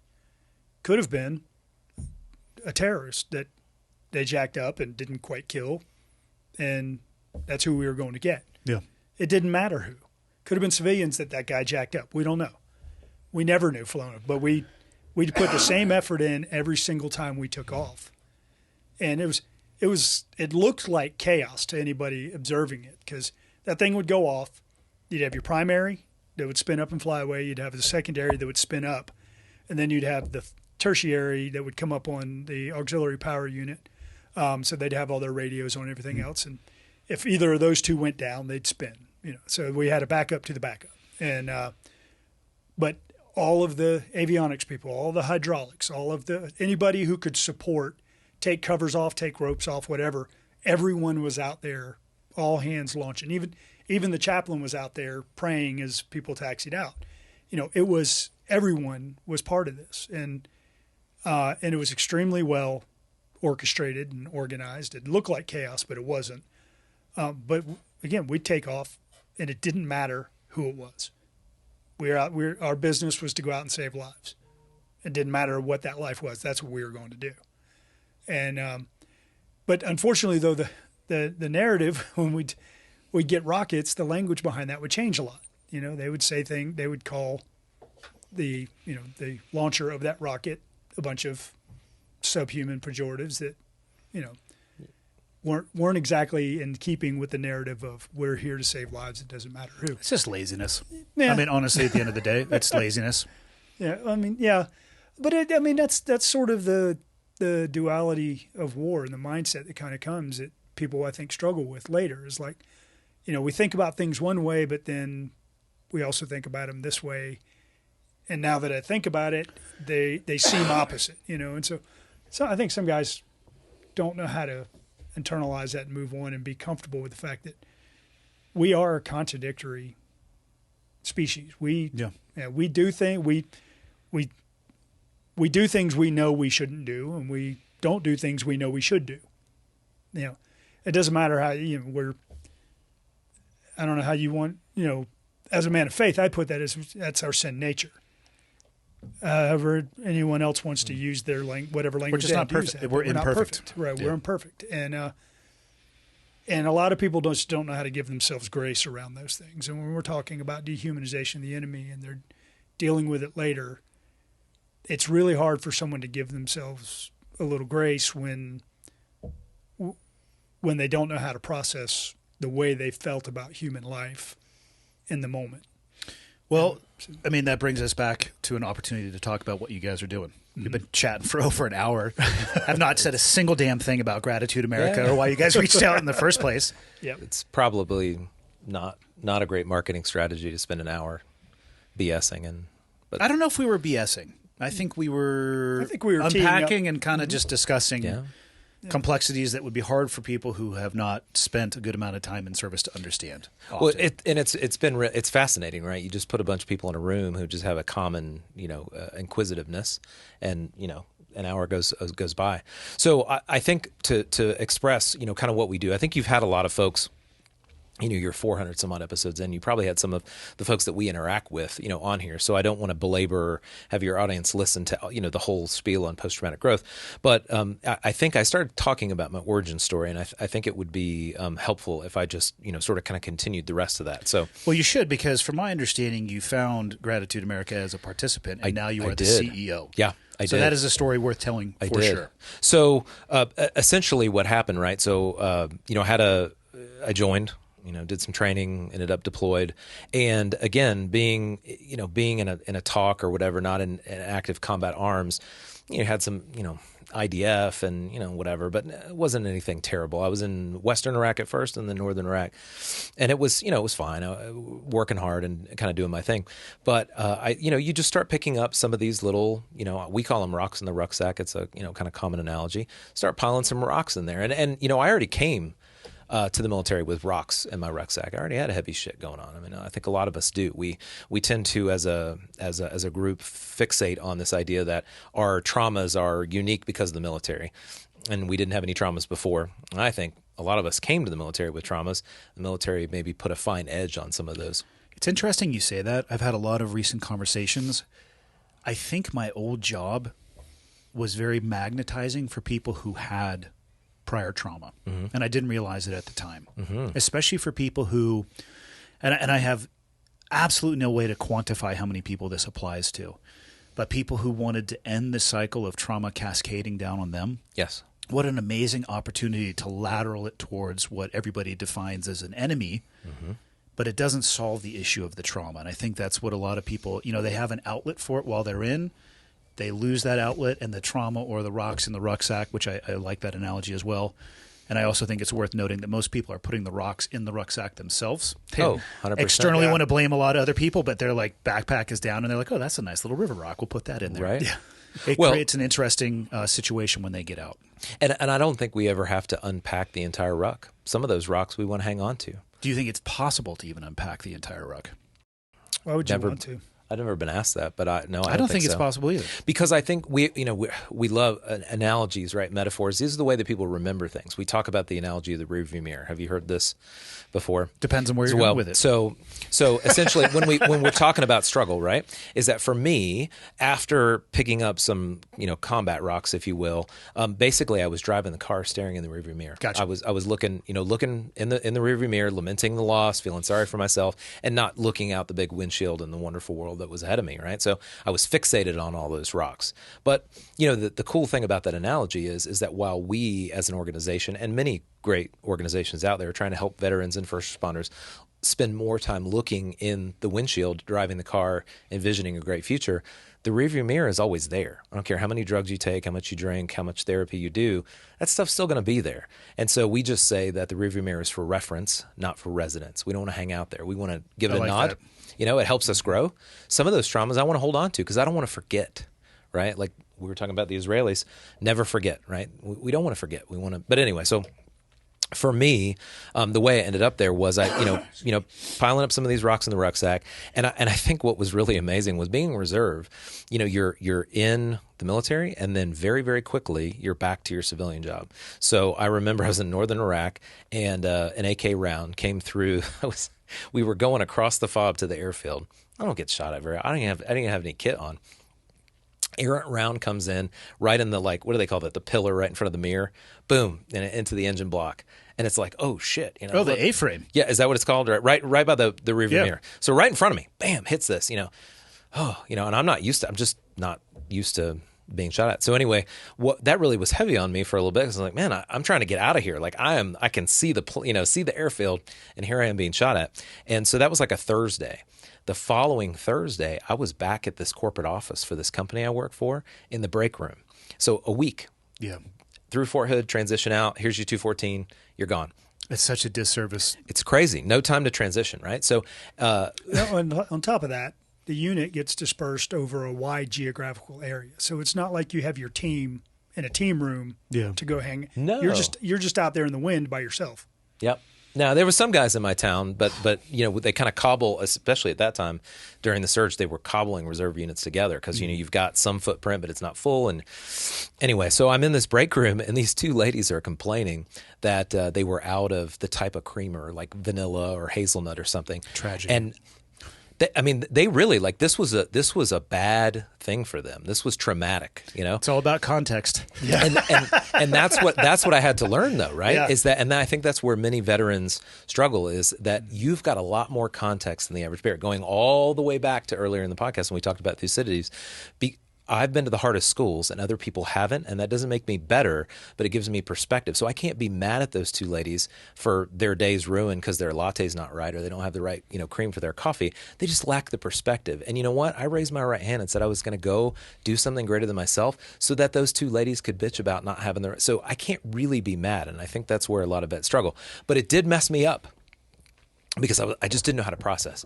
So while I never had like a PTS diagnosis per se, I was struggling. And so the drinking, it's the standard, you've heard this story before, the drinking's picking up, the distance, like I wasn't kicking the dog or beating my wife or anything like that, but we were becoming distant, right? I was collapsing down, right? I'm not going to hurt anybody if I go in my little man cave and I sit in there and except for yourself. No, precisely. Yeah. But I can hurt, I signed up for this, right? So you almost sometimes relish, in that pain. It's like, bring it on, kind of thing. So anyway, my wife at some point shortly thereafter had come to me and she said, "Hey, I found this thing on Facebook." It was Gratitude America. It was a very small organization, but they had essentially a post-traumatic growth long weekend where the veteran and what we call a support person come together. So about 3/4 of the time, the support person's a spouse, but not everybody's married. So they can bring anybody that supports them in their life. But it's a dyad-based approach. My wife said, "Hey, we need to go to this." And I was like, "No, I don't need that. That's for other people. There are veterans that deserve this more than I do. I don't deserve it. I don't need it." You've heard this, right? Such a common narrative. Very. And again, you can go right back to the 45,000 at the last count. The last time I had actually heard it was 40,000. It doesn't surprise me that it's 45,000. It will be 50,000 at some point. Which I got some thoughts on that, but I think our thoughts are probably aligned on that. But for people to say, "I don't deserve this treatment and I'm going to be stealing it from somebody else," there are organizations and individuals out there with open arms ready to help. Yep. Yeah, it's not a zero sum. No. And you're not stealing from somebody else by going and right. participating in these organizations or their programs. No, not at all. No. As a matter of fact, we have capacity to help more. We want more, right? How did your wife stumble upon Gratitude America? She is very good at connecting things. She's one of those people that will be on social and she'll like this and like that and like this, and it starts feeding. The algorithm starts feeding you stuff, right? Because he created the internet. Just so he did. I didn't know that. That's where that came from. That's what Michael told me.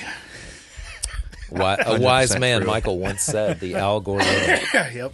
So I don't know how she found it, because Gratitude America was tiny at that time. So she found it in 2015. The organization had been running programs for about a year and a half, but it was so small that they would bootstrap each program. So they would fundraise enough, they'd have a program fund. So just a few a year. She found it and I was like, "It's not for me." So she said, my wife's much smarter than me, which is that's I think the sign of a good man, right? Yeah. She said, "Well, here's the deal, bud. You're going to sign up and you're going to let them decide." She goes, "If you're not deserving, they won't accept you. And if you are, then you're going." And I didn't have a comeback for that. I was like, shit. So thank God they accepted me. Now, I went, and I wouldn't say that the 4 days, saved my life or changed my life. But what it did was it forced me to pull my head out of my ass and to realize that I didn't want to, I'd already spent numerous years, 5-6 years, not living a great way. I on the outside, I was crushing it. Corporate career, job with a lot of zeros on the end, great family, decent house, all the traditional couple of cars, markers of success. all that, right? But I was hollow inside. I was empty, right? So, I began help-seeking behaviors, and I was so enamored that somebody just took some time to help me unpack the things that I was dealing with, and also provide some context of normalcy. You're not alone. There are other men and women who are struggling with the very same thing, and isolating is not helping you. And so I just started volunteering, taking out trash, cooking meals, doing whatever I could do. Because we're talking a very, very small organization, very little in the way of operational costs, very little in the way of programs. Maybe one a quarter. Yeah. And so anyway, with that, I basically volunteered my way into a job. I volunteered for about a year and a half or so, and then our founder, his name's Lewis Jordan, Lewis came to me and he said, "Hey, Michael, I really need somebody to come be the executive director for this organization." And I'm like, I got this really great job and I make all this money and I mean, I really love it and I'll keep volunteering, but I don't know that I can afford to do this. And he's a very charismatic, very persuasive person. He spent 50 years in commercial aviation. He was the CEO of some of the biggest airlines in the world, founded AirTran Airways before he sold it to Southwest, like a very high-speed guy. And he convinced me. So I walked into everything was great. I had this great job. Walked into my boss's office and I said, "This is my 2 weeks. I've got a higher calling." Because you know what? That corporation's always going to be there, but I don't know if my brothers and sisters are going to be there. And it sounds like very grandiose, but that's how I ended up there. Had I looked at the bank account and some of the backstory, probably wouldn't have done that. It wasn't the best idea to come run a fledgling nonprofit, but it was the best decision I ever made. So we went from doing about 3 or 4 programs a year. And I said, this has been my mission the entire time. I didn't quit a great job to come run a fledgling nonprofit and run it into the ground or have it not have an effect on people. So we went from 3 to 4 programs a year to now we do 24 programs a year.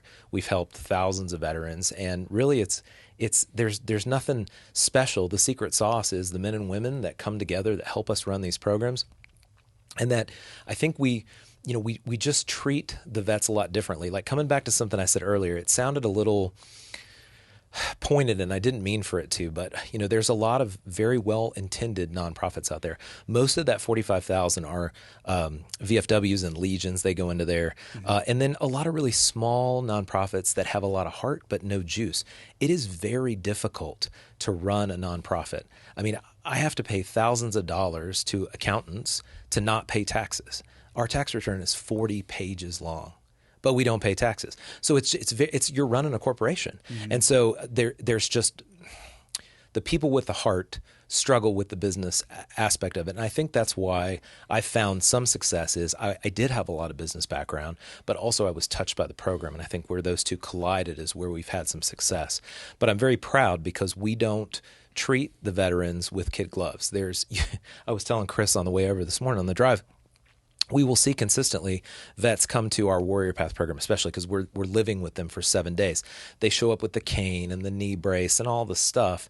And then by the end of the 7 days, next thing you know, you see that the cane is maybe left in the room. The knee brace is, on or off intermittently. Now, it doesn't mean that they didn't have a need for those per se, but they start to get a little bit of hope. And they start to say, man, this sitting in my recliner all the time and not doing any kind of movement or PT is bad. And once you start kind of forcing them into doing some of these things that they already know they should be doing, they tend to grow, and it sets them off on a chart. I always like to say that our programs are, out of those 45,000 that are out there, there's a lot of very nice experiences. There's hunts, there's fishing, there's all kinds of great stuff. Boat tours. Yeah, it's amazing. I don't begrudge a veteran or a first responder a wonderful experience. There's nothing wrong with that because it's good for your mental health to be outdoors, to get some camaraderie, so on and so forth. Concerts, whatever it might be. But the real test, I think, is at the end of that event, whatever it is, how are you changed? Did you just have a nice experience, which is okay? Mm-hmm. We're not all about that. Our experiences that we provide at military support retreats, and even more so at Warrior Path, are not necessarily fun. There are elements of fun. We do have a good time. We put them out in nature. There's horses, there's kayaking and stuff like that. But mostly what the veterans will say about our program is we spend the entire time just kicking them over and over and over again, but kicking them in a way that motivates them. They're not, veterans and first responders are not afraid of the hard work. We will say that, all of us have a PhD in GSD, getting shit done. Veterans get shit done. They're not afraid of the hard work. But for some reason, when you get your DD-214, a lot of the veterans just kind of lose that and are listless. As soon as you get a little bit more structure, they start feeling better and they want to do grander things. And so rather than giving them a fish, the metaphorical fish, the horseback ride, the ice climb, whatever it is, we're teaching them how to fish. I want to change the lives of the people that come through this program so that we can eventually put ourselves out of business. That would be the hope. It's not looking great. But that would be my vision, long-term with Gratitude America, is that I work myself out of a job. I don't know if that's going to happen, but we are working real hard to try to do it. So that's kind of the origin story of how I ended up at Gratitude America. Changed my life, and I believe in it. And, Chris came to me. You've heard a lot of his story, but came to me very randomly. He's still we're a small organization. We have 7 employees. Very, very tiny, very large budget. We get a lot done with very little. But I needed somebody because I was drowning as CEO, because not only am I trying to meet with donors and keep the organization on the higher level going with all the strategic planning and all these things, but I'm also like running payroll. Like, there's nothing wrong with that. That's Man important. of many hats. But it's tough. And so I needed somebody, and I was just too afraid to spend the money to pull the trigger on hiring somebody else, because every time I spend money on any of that, I can't directly spend it on a program. And so I'm very reticent to do that. We have a very lean staff. We operate about 87% of our money goes directly towards the program. We spend no money on advertising. It almost all goes back into programming. But he emailed me randomly, and I can't exactly remember what it was, but it was a pretty bold thing, like, hey, I came across your stuff. I want to meet you. Can we talk? And I normally don't entertain any of that, because I get unsolicited stuff all day long, people trying to sell me things and the next best thing and so on. And I usually write just very delete. convincingly, by the way. It was short, whatever it was. But anyway, we talked, and I was like, this guy, he's sharp, and I think that he can help me take this thing to the next level. So, that's what we're trying to do. We've been around. First program was in June of 13, so 10 years of programs. Like I said, we went from a couple a year to 24 a year. We want to do more. And my most exciting thing, I don't want to do too much of the talking, but we were gifted 150 acres in central Georgia. So we operate right now mostly in Florida. We do some programs in Georgia, but our property-wise, we have one small property in Florida, but we were given this massive gift in central Georgia, right next to Warner Robins Air Force Base. And the new thing that I hope to do to connect what we've been doing with our mission, which is, to help veterans, struggle well and live the lives that they deserve, veterans and first responders, is you talk a lot about like wellness. Like, there's a lot of facets. I saw it down even in the coffee shop. There's a wellness thing coming up. There's a lot of different ways that we could define what wellness looks like. But somebody mentioned this earlier in the podcast, is that the veterans post-service in many cases are just not well in totality. Physical fitness, mental health, like there's a lot of things that go into that. And what I'd like to do around this central Georgia area is to invite veterans of all eras, just, all the veterans and first responders in the community, to take on sort of this, torch of, can we create a zone in central Georgia where the veterans are well in totality, financial wellness? Because we've got I've got wonderful first-class programs for mental health. I would say that some of our programs are the gold standard when you look at the results that are put up from a mental health perspective. But there's other things, your nutrition, your finances, your relationships. There's a lot of things that go into what that is. And I'd like to basically create a place for our community and see if we can actually move the entire, the needle of veteran wellness in totality as an experiment in central Georgia, to see if we can do that and then maybe template it other places. It's not Gratitude America's. A lot of veteran organizations are very fixated on the logo or how much they can promote themselves, self-promotion. I don't really care if we do it or not. I just want to make sure that we help our community, and it doesn't matter who gets it done. And I think it's going to take a lot more than just the 7 employees at Gratitude America.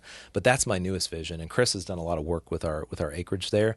Is we want to do our programs there, but we also want to look at what does total wellness look like? Everybody needs a little bit of different stuff in their life for growth, and I think what better group to do that?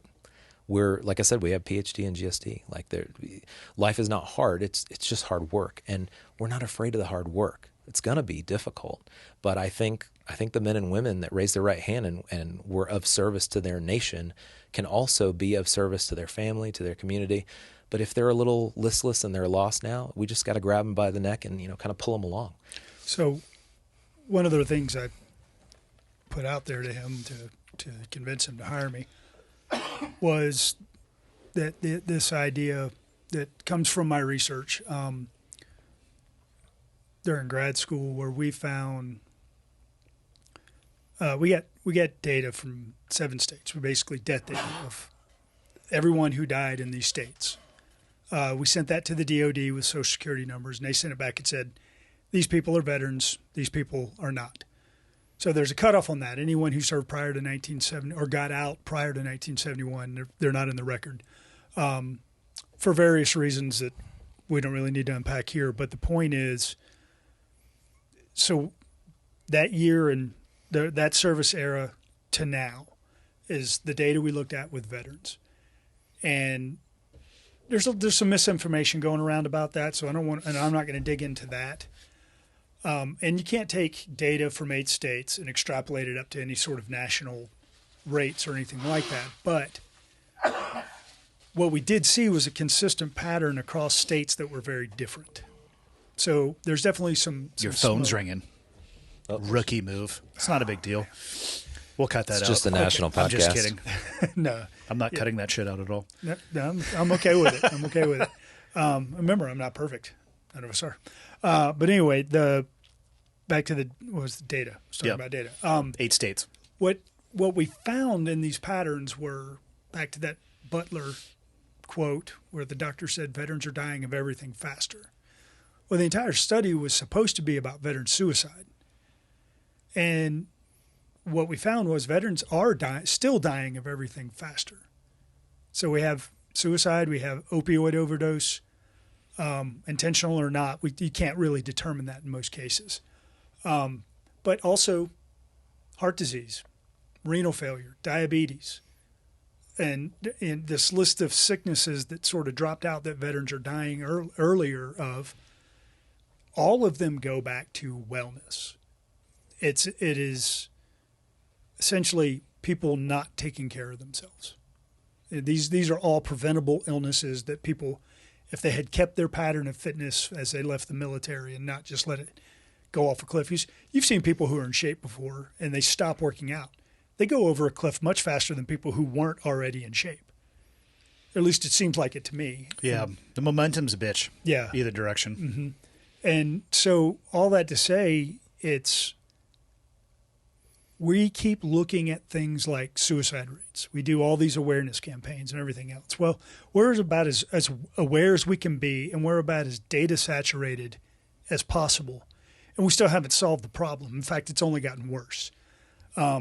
We've tried to come up with all these prediction models, and 2 very good, very rigorous reviews of all the data that came out. Both of them came out in 2019, I think, have shown that none of our prediction models are any good. They're no better than chance of predicting who's going to die by suicide. In fact, you can take 30 people who are at the highest risk of suicide, and you can't say that any of them would be dead within the next month, 6 months, a year. In fact, the probability is they won't. But according to the measure, they're all at the highest risk of suicide. Meanwhile, all these people we didn't think were at risk are dying by suicide that aren't even getting touched. And so we can't really we're on the wrong track with trying to track suicide. I say that. So we have a paper that will eventually get published, but I use the analogy, the Gordian knot. I don't know if you're familiar with that story, but I've heard that term, but I'm not going to say I'm familiar with the story. So when Alexander went into conquered Phrygia, he came in and he was presented with the chariot of King Gorgas, who had already died, and he had put this knot around the yoke of his chariot, and whoever could break the knot was prophesied to become king. Well, there's two different versions of how Alexander defeated the knot. The first one is that he just drew his sword and cut the knot. But the one that's more consistent is he just removed the linchpin on the yoke and slid it out of the knot. And using that side of that story, thinking about it that way, is what did he do? Is the knot was the problem. Suicide is the problem. So suicide is this Gordian knot. But rather than focusing on the knot, he looked at the yoke that was bound by the knot, and he just freed it from it. So if we focus on the veterans and what they need, which is these patterns of well-being and these behaviors that lead them to wellness, the suicide problem solves itself because they never get to that dark place. And so but that's not the clinical approach. It's not a sustainable model for business in the mental health realm. But the point is, when we're looking at wellness, this is one of the reasons I wanted to join Gratitude America, is because of the approach they take. And the original email I sent you talking about that is, you hear people talking about post-traumatic growth or growth mindset, well-being, identity. We're all talking about the same thing with different terminology. We're talking about openness, being willing to change, being willing to face the struggles of life and doing it well. We like to say, we're teaching people to struggle well. That is essentially the process of identity development, identity change over time, is being open, being curious, and changing with the sine waves of life and the troughs and everything in a way that helps you cope and adapt to your situation. It's all the same thing. We're talking about the same thing: wellness, well-being. And so if we're focusing on that, which is what we want to do, which is what we want this proper to be, is sort of an incubator for that well-being. Sorry, my phone usually does not blow up like that. How familiar are you with iPhones? Do you know the little half moon symbol on there? It's the silent mode option. Yeah. That's true. Boy. I forget. I always forget about that. I always think to silence my phone, I got to do that little switch on the side. People are trying to get a hold of you, man. I guess. So he's very popular. You know what? Yeah. Nobody's called me, so I don't know what that says. Somebody about me might as have a called CEO. me because mine's off, but mine's on silent mode. Yeah. So I can't do silent mode. One-handed. Actually, you can. So I'll show you exactly. Oh boy, here we go. That. Tutorial. You slide up from there and boom, you just hit it just like that. Look at that. See. That was your training and skills. Yeah. All right, I have a new skill. All right. See. This growth. This post-traumatic growth that we talk about, though, I think it gets thrown. The term gets thrown around because it sounds real sexy. It's new. But I think what's really lost on post-traumatic growth that is a big aha for the folks that we work with. And again, I know you've talked about this. I have not consumed all 400 some odd episodes, but I've consumed a lot. I of wouldn't stuff. advise that you do. It's actually, go down a rabbit hole. It'd take me half of them are a year. Michael and I discussing the intricacies of cucking, which is a podcast in and of itself. That's a separate one. I don't know what you I'll call skip that one. Oh I'll my forward God. it to you guys. It's no big deal. Oh my! But I think will Michael be prepared for that one? Because he wasn't for the first one, right? Well, I mean, we've got the expert right here. Oh boy, In Michael. Oh boy. Let's not get too far off track. Like I said, I'll send you the episode. It's fine. So the post-traumatic growth, though, I think the real beauty in this is if you imagine, it's better with a graphic, but just imagine a baseline of what we would call normal, quote unquote.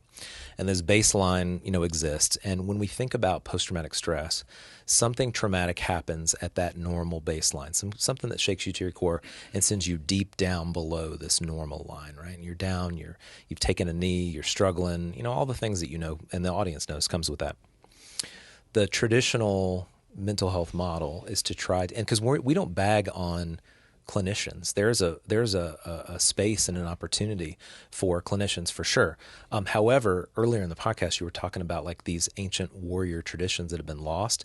That's the one thing that we're very fixated on, which is one of our psychologists that works with us is Dr. Brett Moore, is an Army psychologist. He's quoted, and it's his quote. I'm not going to get it right, but basically how long has modern psychology been around? Laying on the couch, talking about problems, not that long in the course of human existence. So what did we do before then, right? And that's what we're focused on. Ceremonies to help people transition from the battlefield to being home. Yes, right. Absolutely. So you get shaken down to your core and you're down in this deep, dark place and you're looking at normal, whatever that may be. The traditional model is to try to get you back to some semblance of normal, coping, living, surviving so that you're not going to off yourself. The beauty of post-traumatic growth is that same thing that I just described exists, but what the tenets of post-traumatic growth tell us is that we can actually be better than we were before that traumatic experience. And that's where I think a lot of the vets get super excited is we say, listen, bad stuff is going to happen to you, but because of those training and experiences, you can grow beyond that normal line and be better than you were before you started. So, you have to embrace the suffering. You have to embrace the lesson. And it's the analogy about kind of going down to that deep, dark place and this is not my analogy. This comes from a rabbi that once told the story on YouTube, famous rabbi, I'm forgetting his name, but he talks about how lobsters grow. And he says that, a lobster is a soft, mushy animal with a hard exoskeleton, and they have to molt in order to grow. The catalyst for the lobster to grow is that it feels uncomfortable. So when it starts to feel discomfort, it goes under a rock to protect itself from predatory fish. It just casts off the old shell. It's very vulnerable for a time. It regrows the shell, and it emerges bigger and stronger. Comes out and it does this throughout its life cycle. He says jokingly, if lobsters had doctors, they'd never grow. They'd take a Valium, they'd take a Percocet, everything's fine, they'd never grow. We avoid that pain when we're shaken down deep below that normal line, when we should embrace it as an opportunity to learn and to grow post that. Now, I had always used that analogy for this idea of taking a knee, focusing on yourself, and trying to emerge to be better. But I came across a second video of a lobster fisherman somewhere in the Northeast, the thick accent, whatever. He pulls this. The lobster? Just like that. I wasn't even going to try it, but I'm glad you did. Oh, it's terrible. Trust me. So he pulls this massive lobster. I mean, claws, as big as your head. And he goes, a lot of people think that lobsters basically live on forever because of this molting process. They can just keep doing it. He goes, that's not true. He goes, this lobster is dying. He said, what happens is the lobster eventually just gives up. When it gives up, bacteria can get in, it grows barnacles, and it eventually just dies because it doesn't molt anymore. It gives up. And I think that's where we are encountering a lot of veterans in the space, is that they're on the verge of giving up. And if we can just tell them to embrace that discomfort, and we give them guidance and education to help them grow, then they can emerge and actually, be stronger and better than they were. And I think, again, there's a lot of metaphors in there, but it paints a nice picture for how we grow. And then going back to this idea of ceremony and tradition, have you come across labyrinths before? No. Okay, so we use labyrinths at Warrior Path, and what's really interesting about labyrinths, from what I'm told, and again, you're cobbling this together from history and various stories, so this may not be exactly accurate, but the way that I'm to understand it, when we imagine a labyrinth, we imagine like a maze, some kind of a circular or even sometimes a square maze. But a labyrinth's not really a maze, it's unicursal. There's one way in and one way out. There's only one path. And from what we think we understand, there were examples of labyrinths on most continents across ancient history. Groups of people that never crossed paths, that didn't know each other, developed these types of mazes, if you will. And they've been used throughout time. I mean, I've walked labyrinths in several continents myself, but there's examples at Machu Picchu drawn on the side of some rocks there. And, there's the Native American medicine wheel. There's examples of these all over the place. And what we think we've learned about labyrinths is that in many cases in these ancient cultures, there were labyrinths that were built like outside of a community. And what would happen is, okay, so I am a business owner, I'm a farmer, I'm a husband, I'm a shopkeeper, I'm a whatever these ancient jobs were. And I'm called to go to war. The whole community, all the men, they take up arms. They go outside the community and they walk this labyrinth. And they walk it very intentionally. As they walk in, they think about all the responsibilities and things that they have within their community. I'm a father, I'm a husband, I'm a shopkeeper, I'm a whatever. And they think about that as they walk very intentionally. And when they get to the center of the labyrinth, they drop something off, a lock of hair, a strip of cloth, whatever it might be, to remind them of what they're leaving behind. And then when they do that about face and they walk out, they intentionally shift the mindset to now I'm a savage, I'm a soldier, I'm a whatever. Now I have to go do bad things, right? Violent things. And so it's like that shift in mindset of now I'm going off. Then they go off, they fight a campaign. If they live, what we think ancient cultures did was they knew better how to decompress, how to transition. Mm-hmm. They weren't allowed to come straight back home. They had to camp on the outskirts of town and decompress. They would walk the labyrinth in reverse. I walk in as a soldier, as a savage, whatever. I retrieve that lock of hair, that strip of cloth, and then I shift my mindset and I walk it back out with the thought of I'm a father, I'm a husband. So you get the point. And so this idea of the ancient practice, ceremonial practice of walking a labyrinth is so powerful. We have one at our property, and when the veterans first come, they walk in with rocks that represent their burdens. They drop the rock off in the middle, and we tell them, you can leave that here if you want. That's something that can stay. And then as you walk out, I want you to think about that sort of that rebirth, how you're going to live life. So they walk that, and it's really powerful. I mean, I've seen men sit in the middle of a labyrinth and caress their rock like not wanting to let it go because it's such a part of their DNA, but they know they need to. Yeah. It just bawling, you know. What a struggle to be in that spot where you know you have to put it down, but so much of your identity is tied to that that internal juxtaposition and struggle. Yeah, yeah.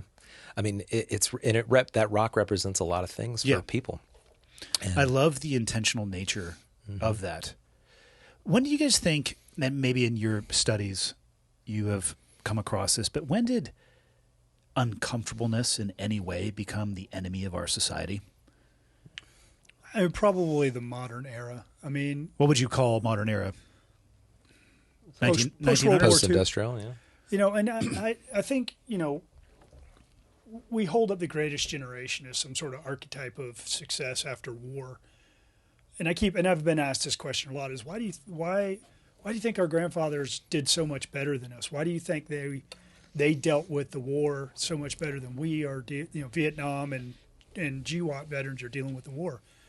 And I always tell them they didn't. They just had a different coping mechanism. They went to work for 80 hours a week, and most of them were functional alcoholics, and it was perfectly acceptable to do. And in the meantime, they built the greatest economy the world has ever seen because they stayed at work. Meanwhile, what happened?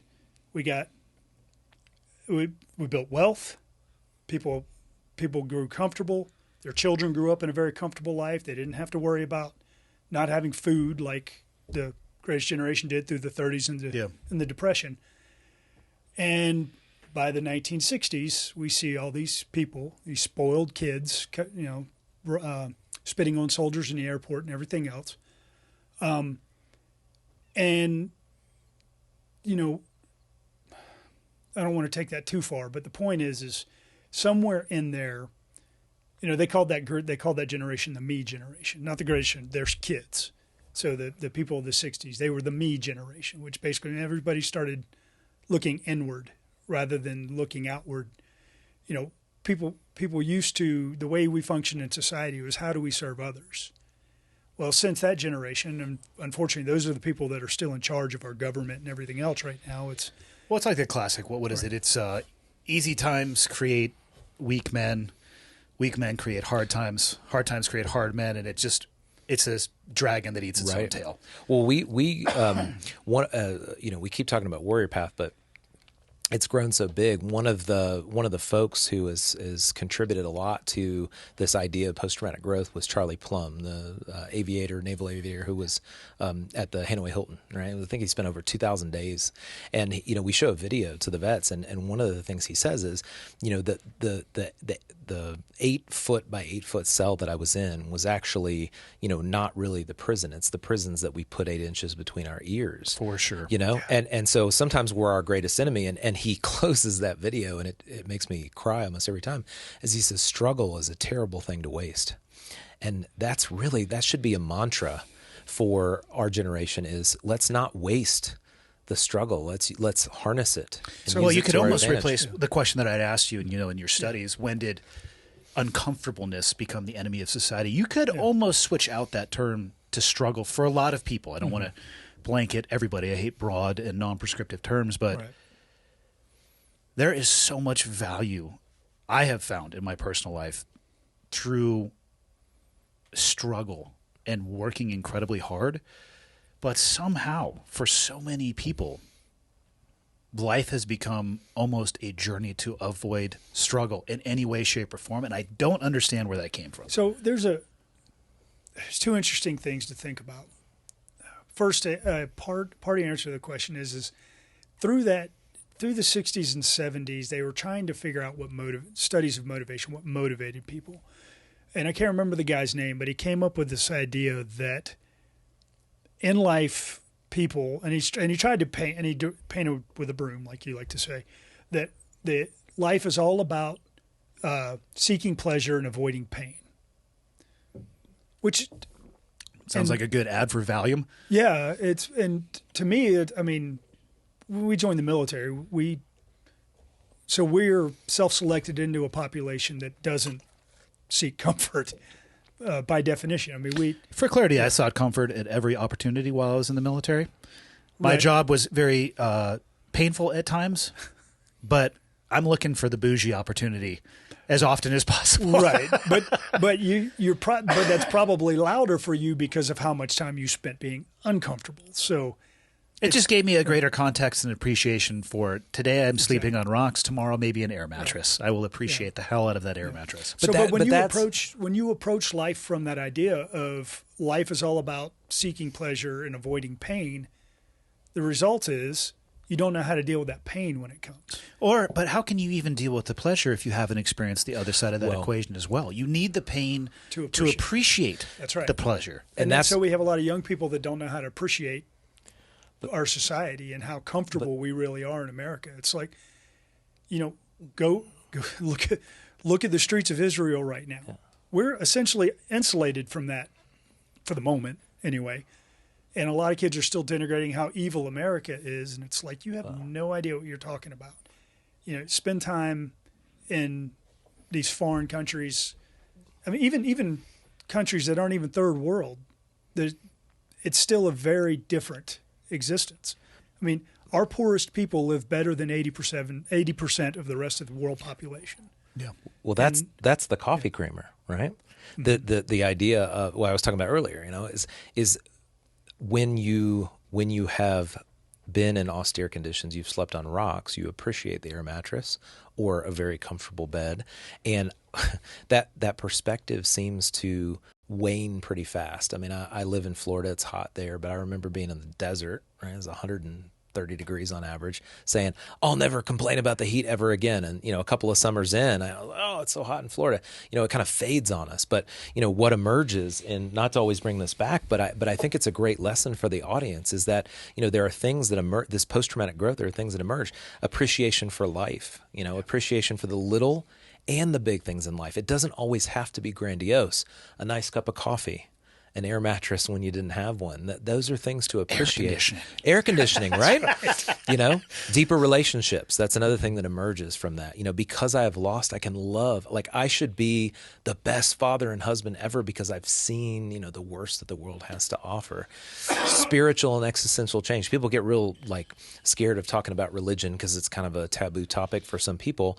But, religion's important. But I think the second part of that, the existential change, is even as powerful, which is, the root being, why do I exist? Like, if I was in the military and I did great stuff and then, I got hurt or, I just was discharged or whatever reason I'm out, now I'm kind of listless, like we've talked about, what's your purpose? What's going to be the next half? We tell people all the time, don't be Al Bundy, right? Don't be thinking about Polk High. Don't let the military be the best thing that you ever did. Yeah. It's cool. It was great. I'm proud of my military service, but I don't need to slap, 72 stickers on the back of my Tacoma to prove that I was a badass. Nobody gives a crap about that. Do you think right? just 60? I got one. Is it a Punisher skull?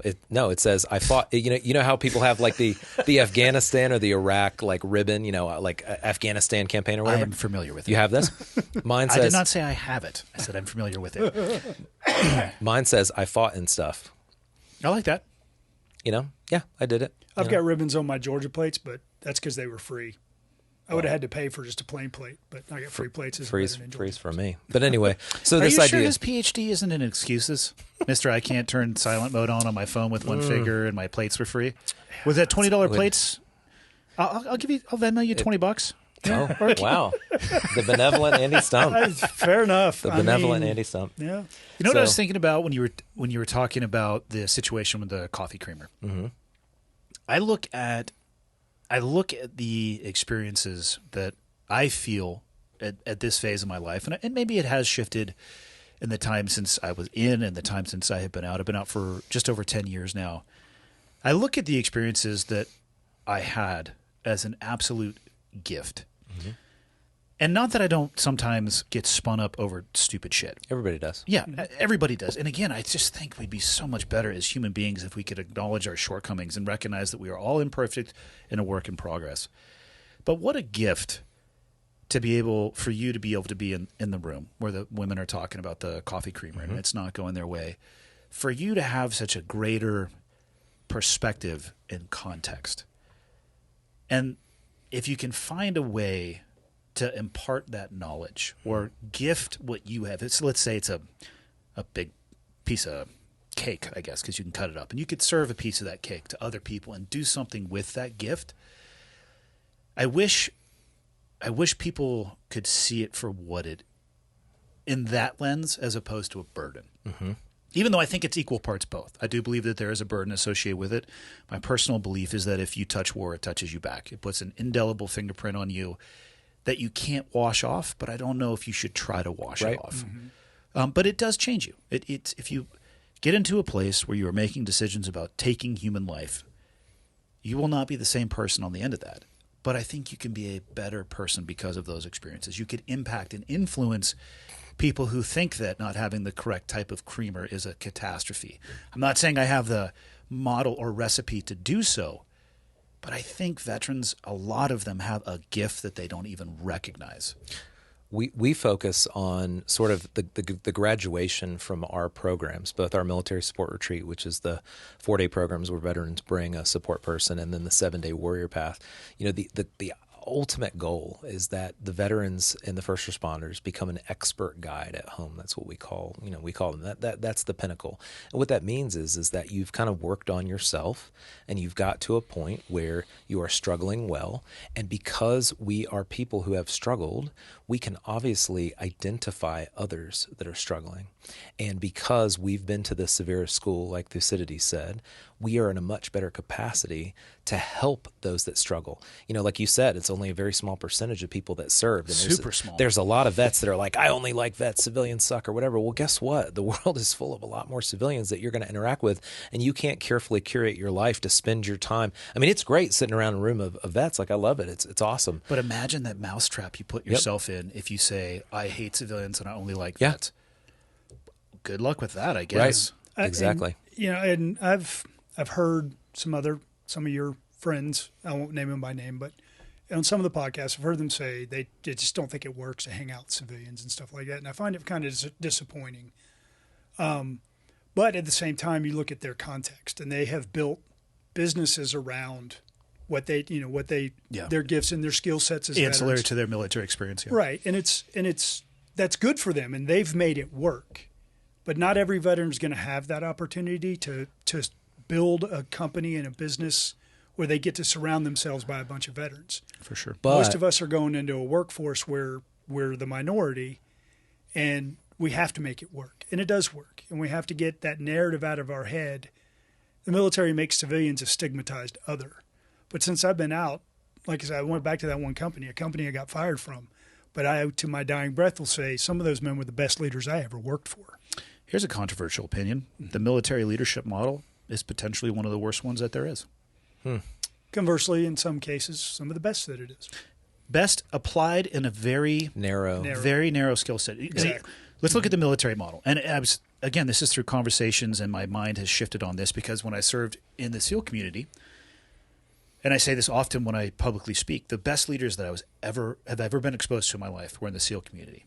But the worst leaders that I've ever been exposed to in my life were also from the SEAL community. And it wasn't until recently I was thinking about it, how would anybody on the outside know the difference between those two? Because the outcome didn't change. We were successful either way.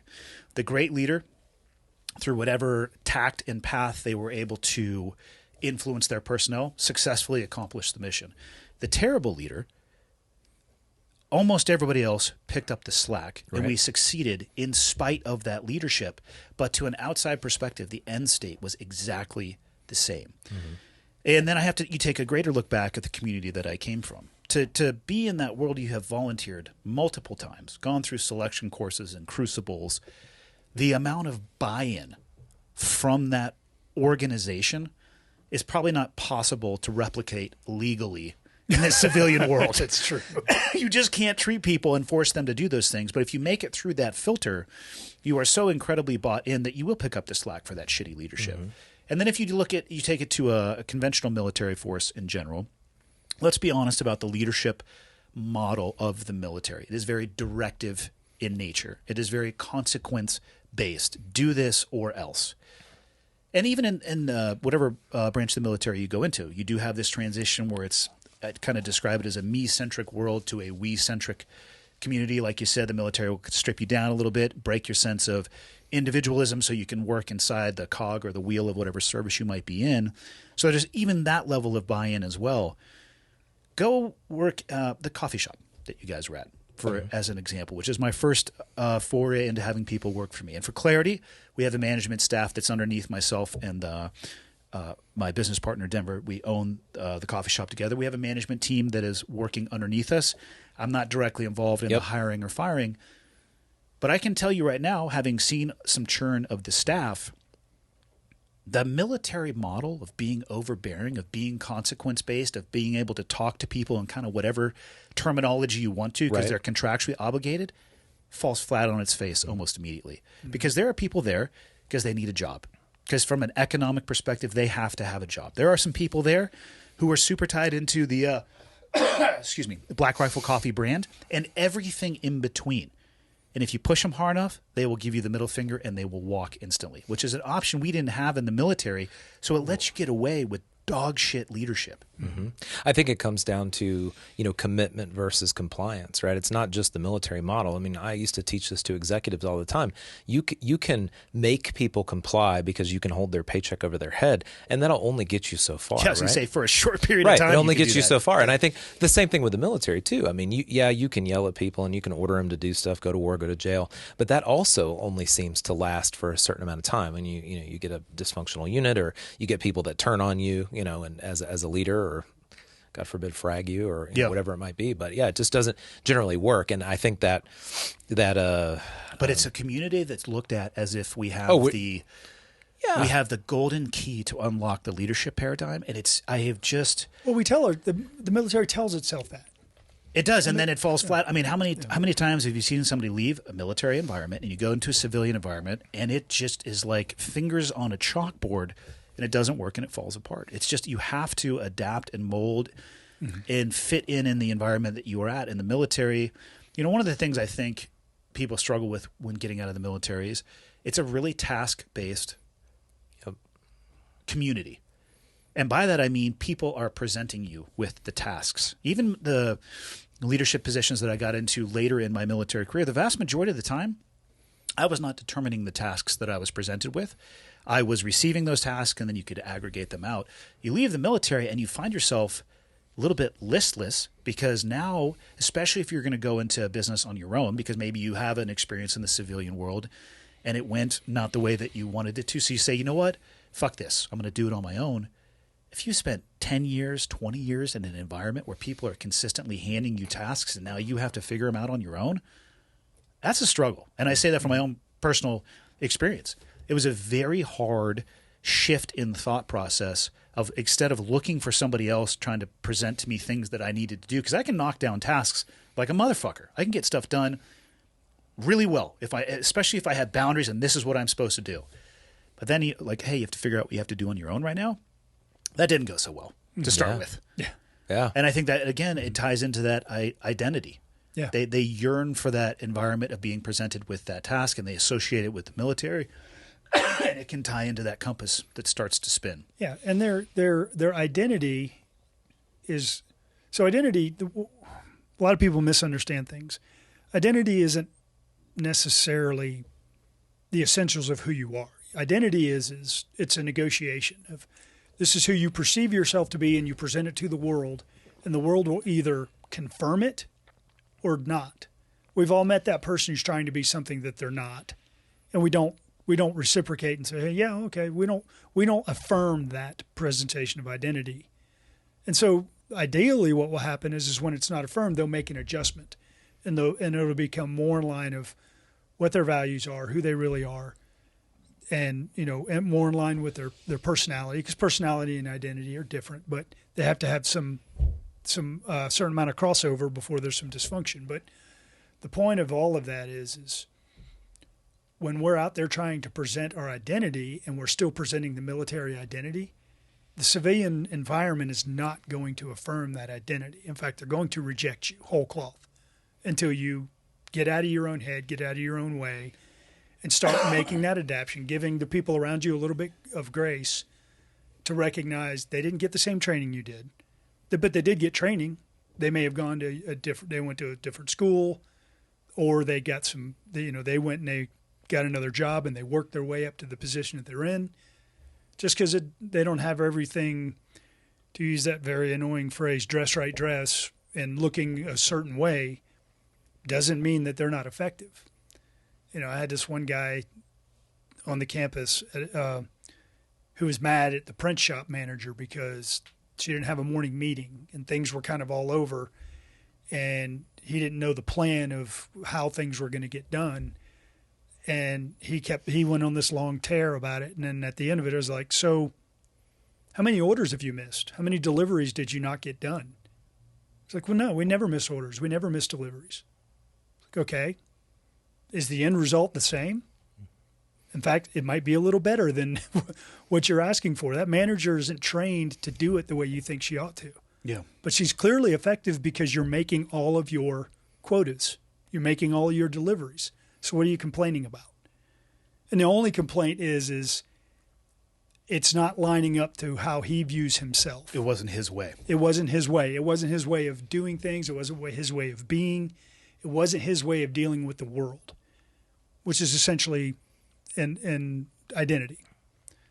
And so that, again, that's why I say we really need to not focus, but we need to factor in that how powerful the military identity can be and how hard it is to shed as self-knowledge as we go out into the civilian world. And as people are transitioning out, or like some people who are 20 years down the road and still struggling, to say, hey, look, give yourself and these other people around you a little grace and start figuring out how to do it in a way that meets both your needs rather than you insisting that everything does that. And just a little quick aside, I spent some time before I went to graduate school working as a missionary to veterans in the Birmingham area. And I used to spend a lot of time sitting around with these veterans talking about these kinds of things.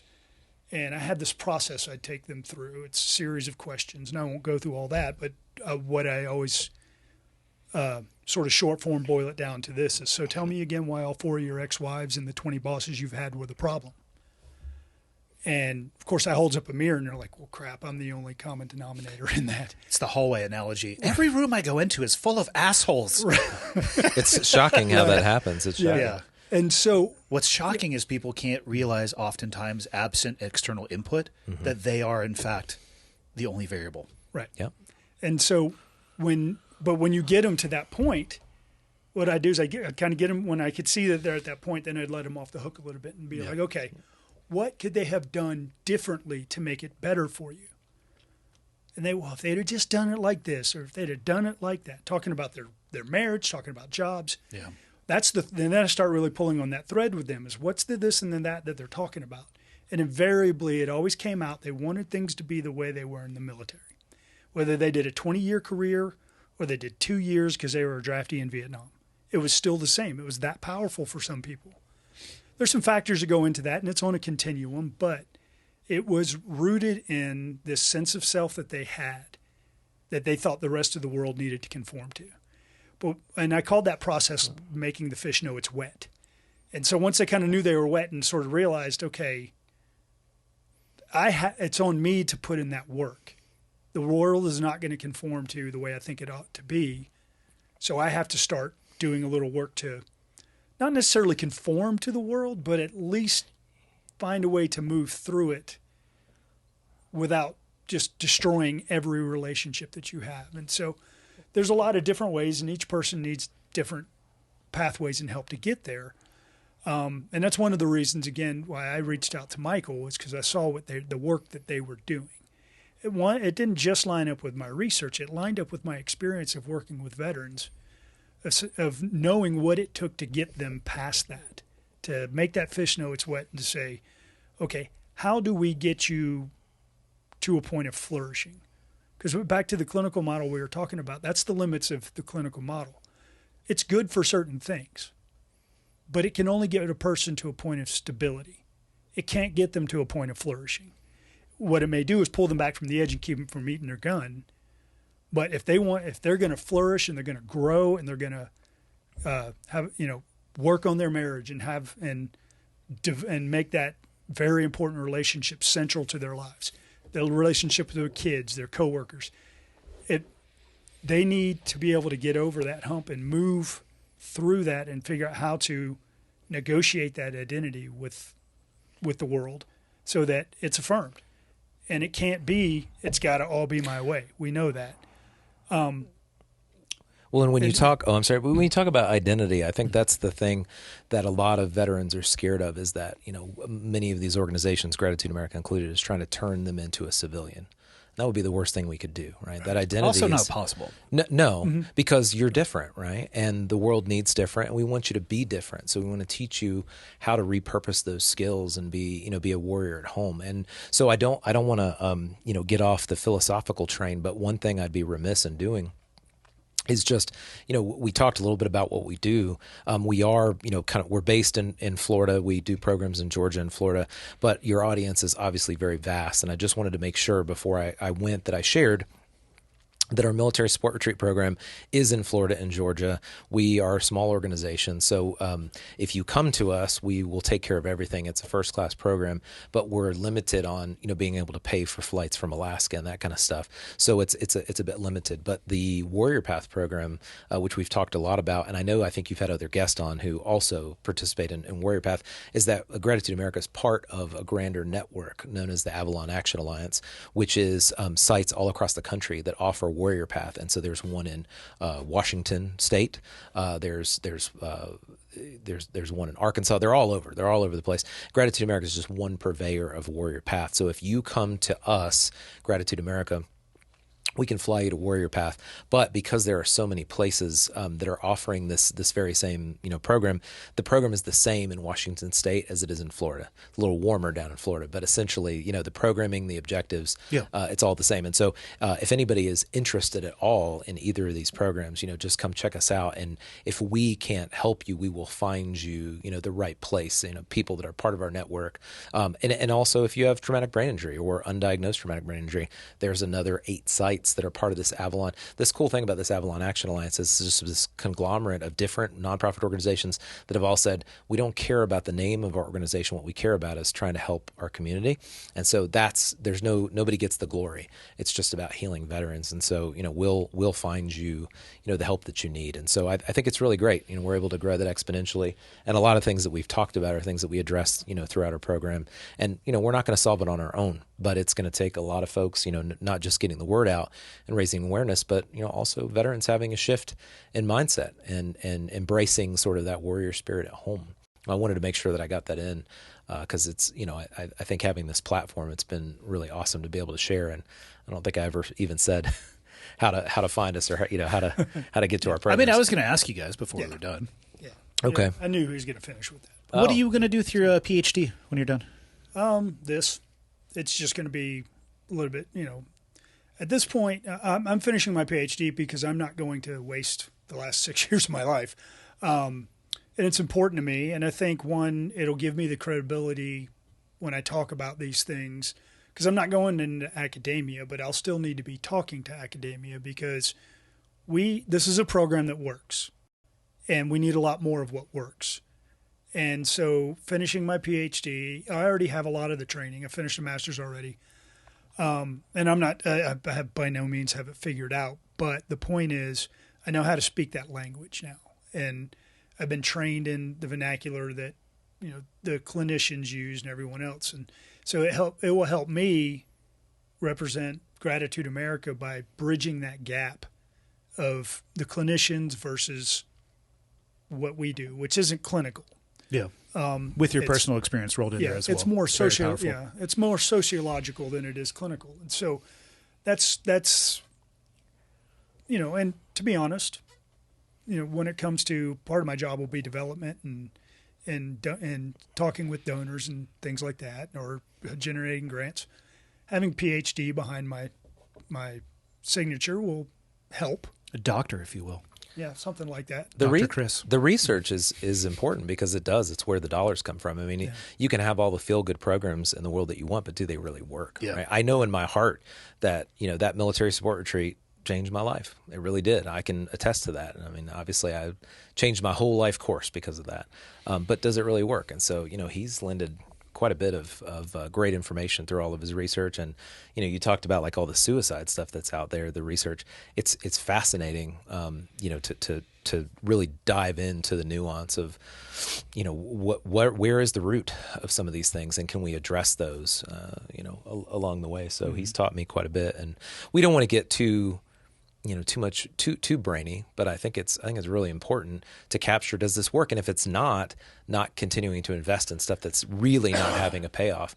The results that are being put up from these post-traumatic growth programs are head and shoulders above a lot of things that we're seeing. I mean, if you can find the deep research on our website or on Boulder Crest Foundation's website that has a lot about the Warrior Path research, but it's amazing when you look at, the markers for PTSD are halved once somebody goes through the program. The quality of life is, increased by 50%.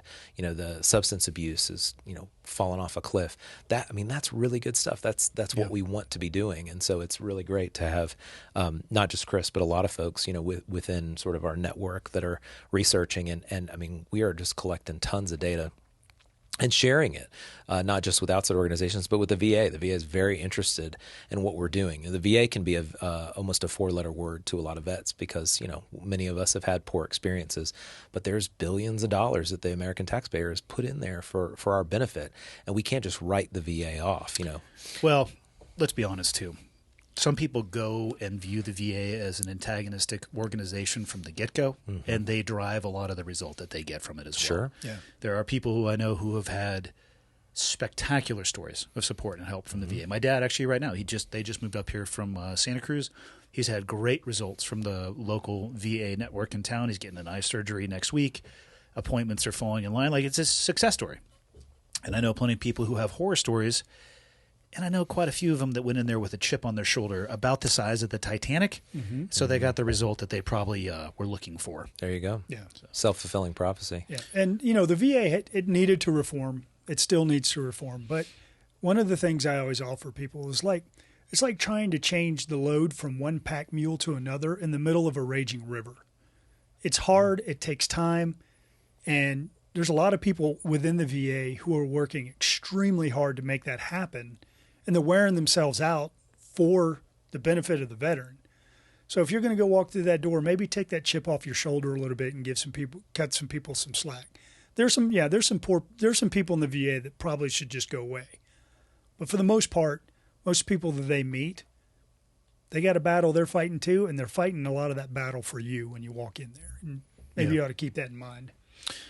Gentlemen, I'm going to give you guys the last word. What would you like to close with? Wow. Well, I think I kind of jumped the gun, but, I definitely think, check us out, gratitudeamerica.org. We are on all the social channels at Gratitude America. I really think the thing that I want everyone to know is that we've talked about some real brainy and clinical stuff, which is important, but we're really essentially just a group of veterans who struggled poorly and have learned how to struggle well. And that's all that we want to do, is to help our brothers and sisters in arms struggle well. So if you are not feeling like you're whole or total, you feel like you're struggling more than you're successful, we're not the answer to everything. We'd love to have you come check us out. We don't want anything in return. We just want to see you be better and live the life that you deserve, because you do deserve a great life. But if not us, something. Just don't collapse down. Don't sit in your man cave drinking, polishing your Glock. Like, do something different. Get motivated. Talk to someone. Pick up the phone. Go to the VA. Find a friend, and if you come to us, we're not going to turn you away. If we can't help you, we'll find somebody that can. So, check us out, gratitudeamerica.org. Really appreciate the opportunity, Andy. It's been amazing. Doctor? Yeah, he likes that. He likes that. Yeah, but there's a part Got of to me play that to your knows, audience. I could tell. Yeah. His eyes glistened. Pandering. but I also know that my advisor is going to be like, he's not a doctor yet. Whatever. But the thing I would say about this is, we don't live in isolation. We may isolate ourselves, but we don't live in isolation. The consequences of not taking care of yourself and dealing with your crap has got second and third order effects to the people in your lives. Your wife, your children, your parents, your friends. If you're fooling yourself and saying, I'm okay, you're burdening them with something they can't carry. And I would say, take the time to deal with your crap. You may be out there crushing it, but you may have some things you still got to deal with. You may be out there languishing, wallowing, and on the point of eating your gun. And I want to say, you don't have to stay there. We're here. There are other groups here. We're ready to help you. We have the space. If we don't have it, we'll find it to get you in so that you can come deal with this and live that life that you deserve. And a lot of guys, just, I'm asking you to get out of your own way. I mean, isolation, back to some academic-y, sciencey stuff, isolation is just as bad for you physiologically as smoking a pack of cigarettes a day. And it will kill you, just like silence. It will kill you. Get out of isolation and come and talk and deal with your stuff, because that's the way to move on. That's the way to flourish in life. That's the way to be there for your wife or your husband. That's the way to be there for your kids. That's the way to be there for your coworkers and your family and friends and all the people in the world who love you and need you. And if you're not dealing with that stuff, you're not going to be available to them to be there for them. Well said. Yep. Thank you for the time, gentlemen. I appreciate it. I feel like this is round one of many. Wow. All right. That's an honor. That'd be great. We'd We'd love you guys it. on again for sure. Yeah. Excellent. I'd love to Thanks, come Andy. back. Awesome. Thank you. Thank guys. you. Yeah.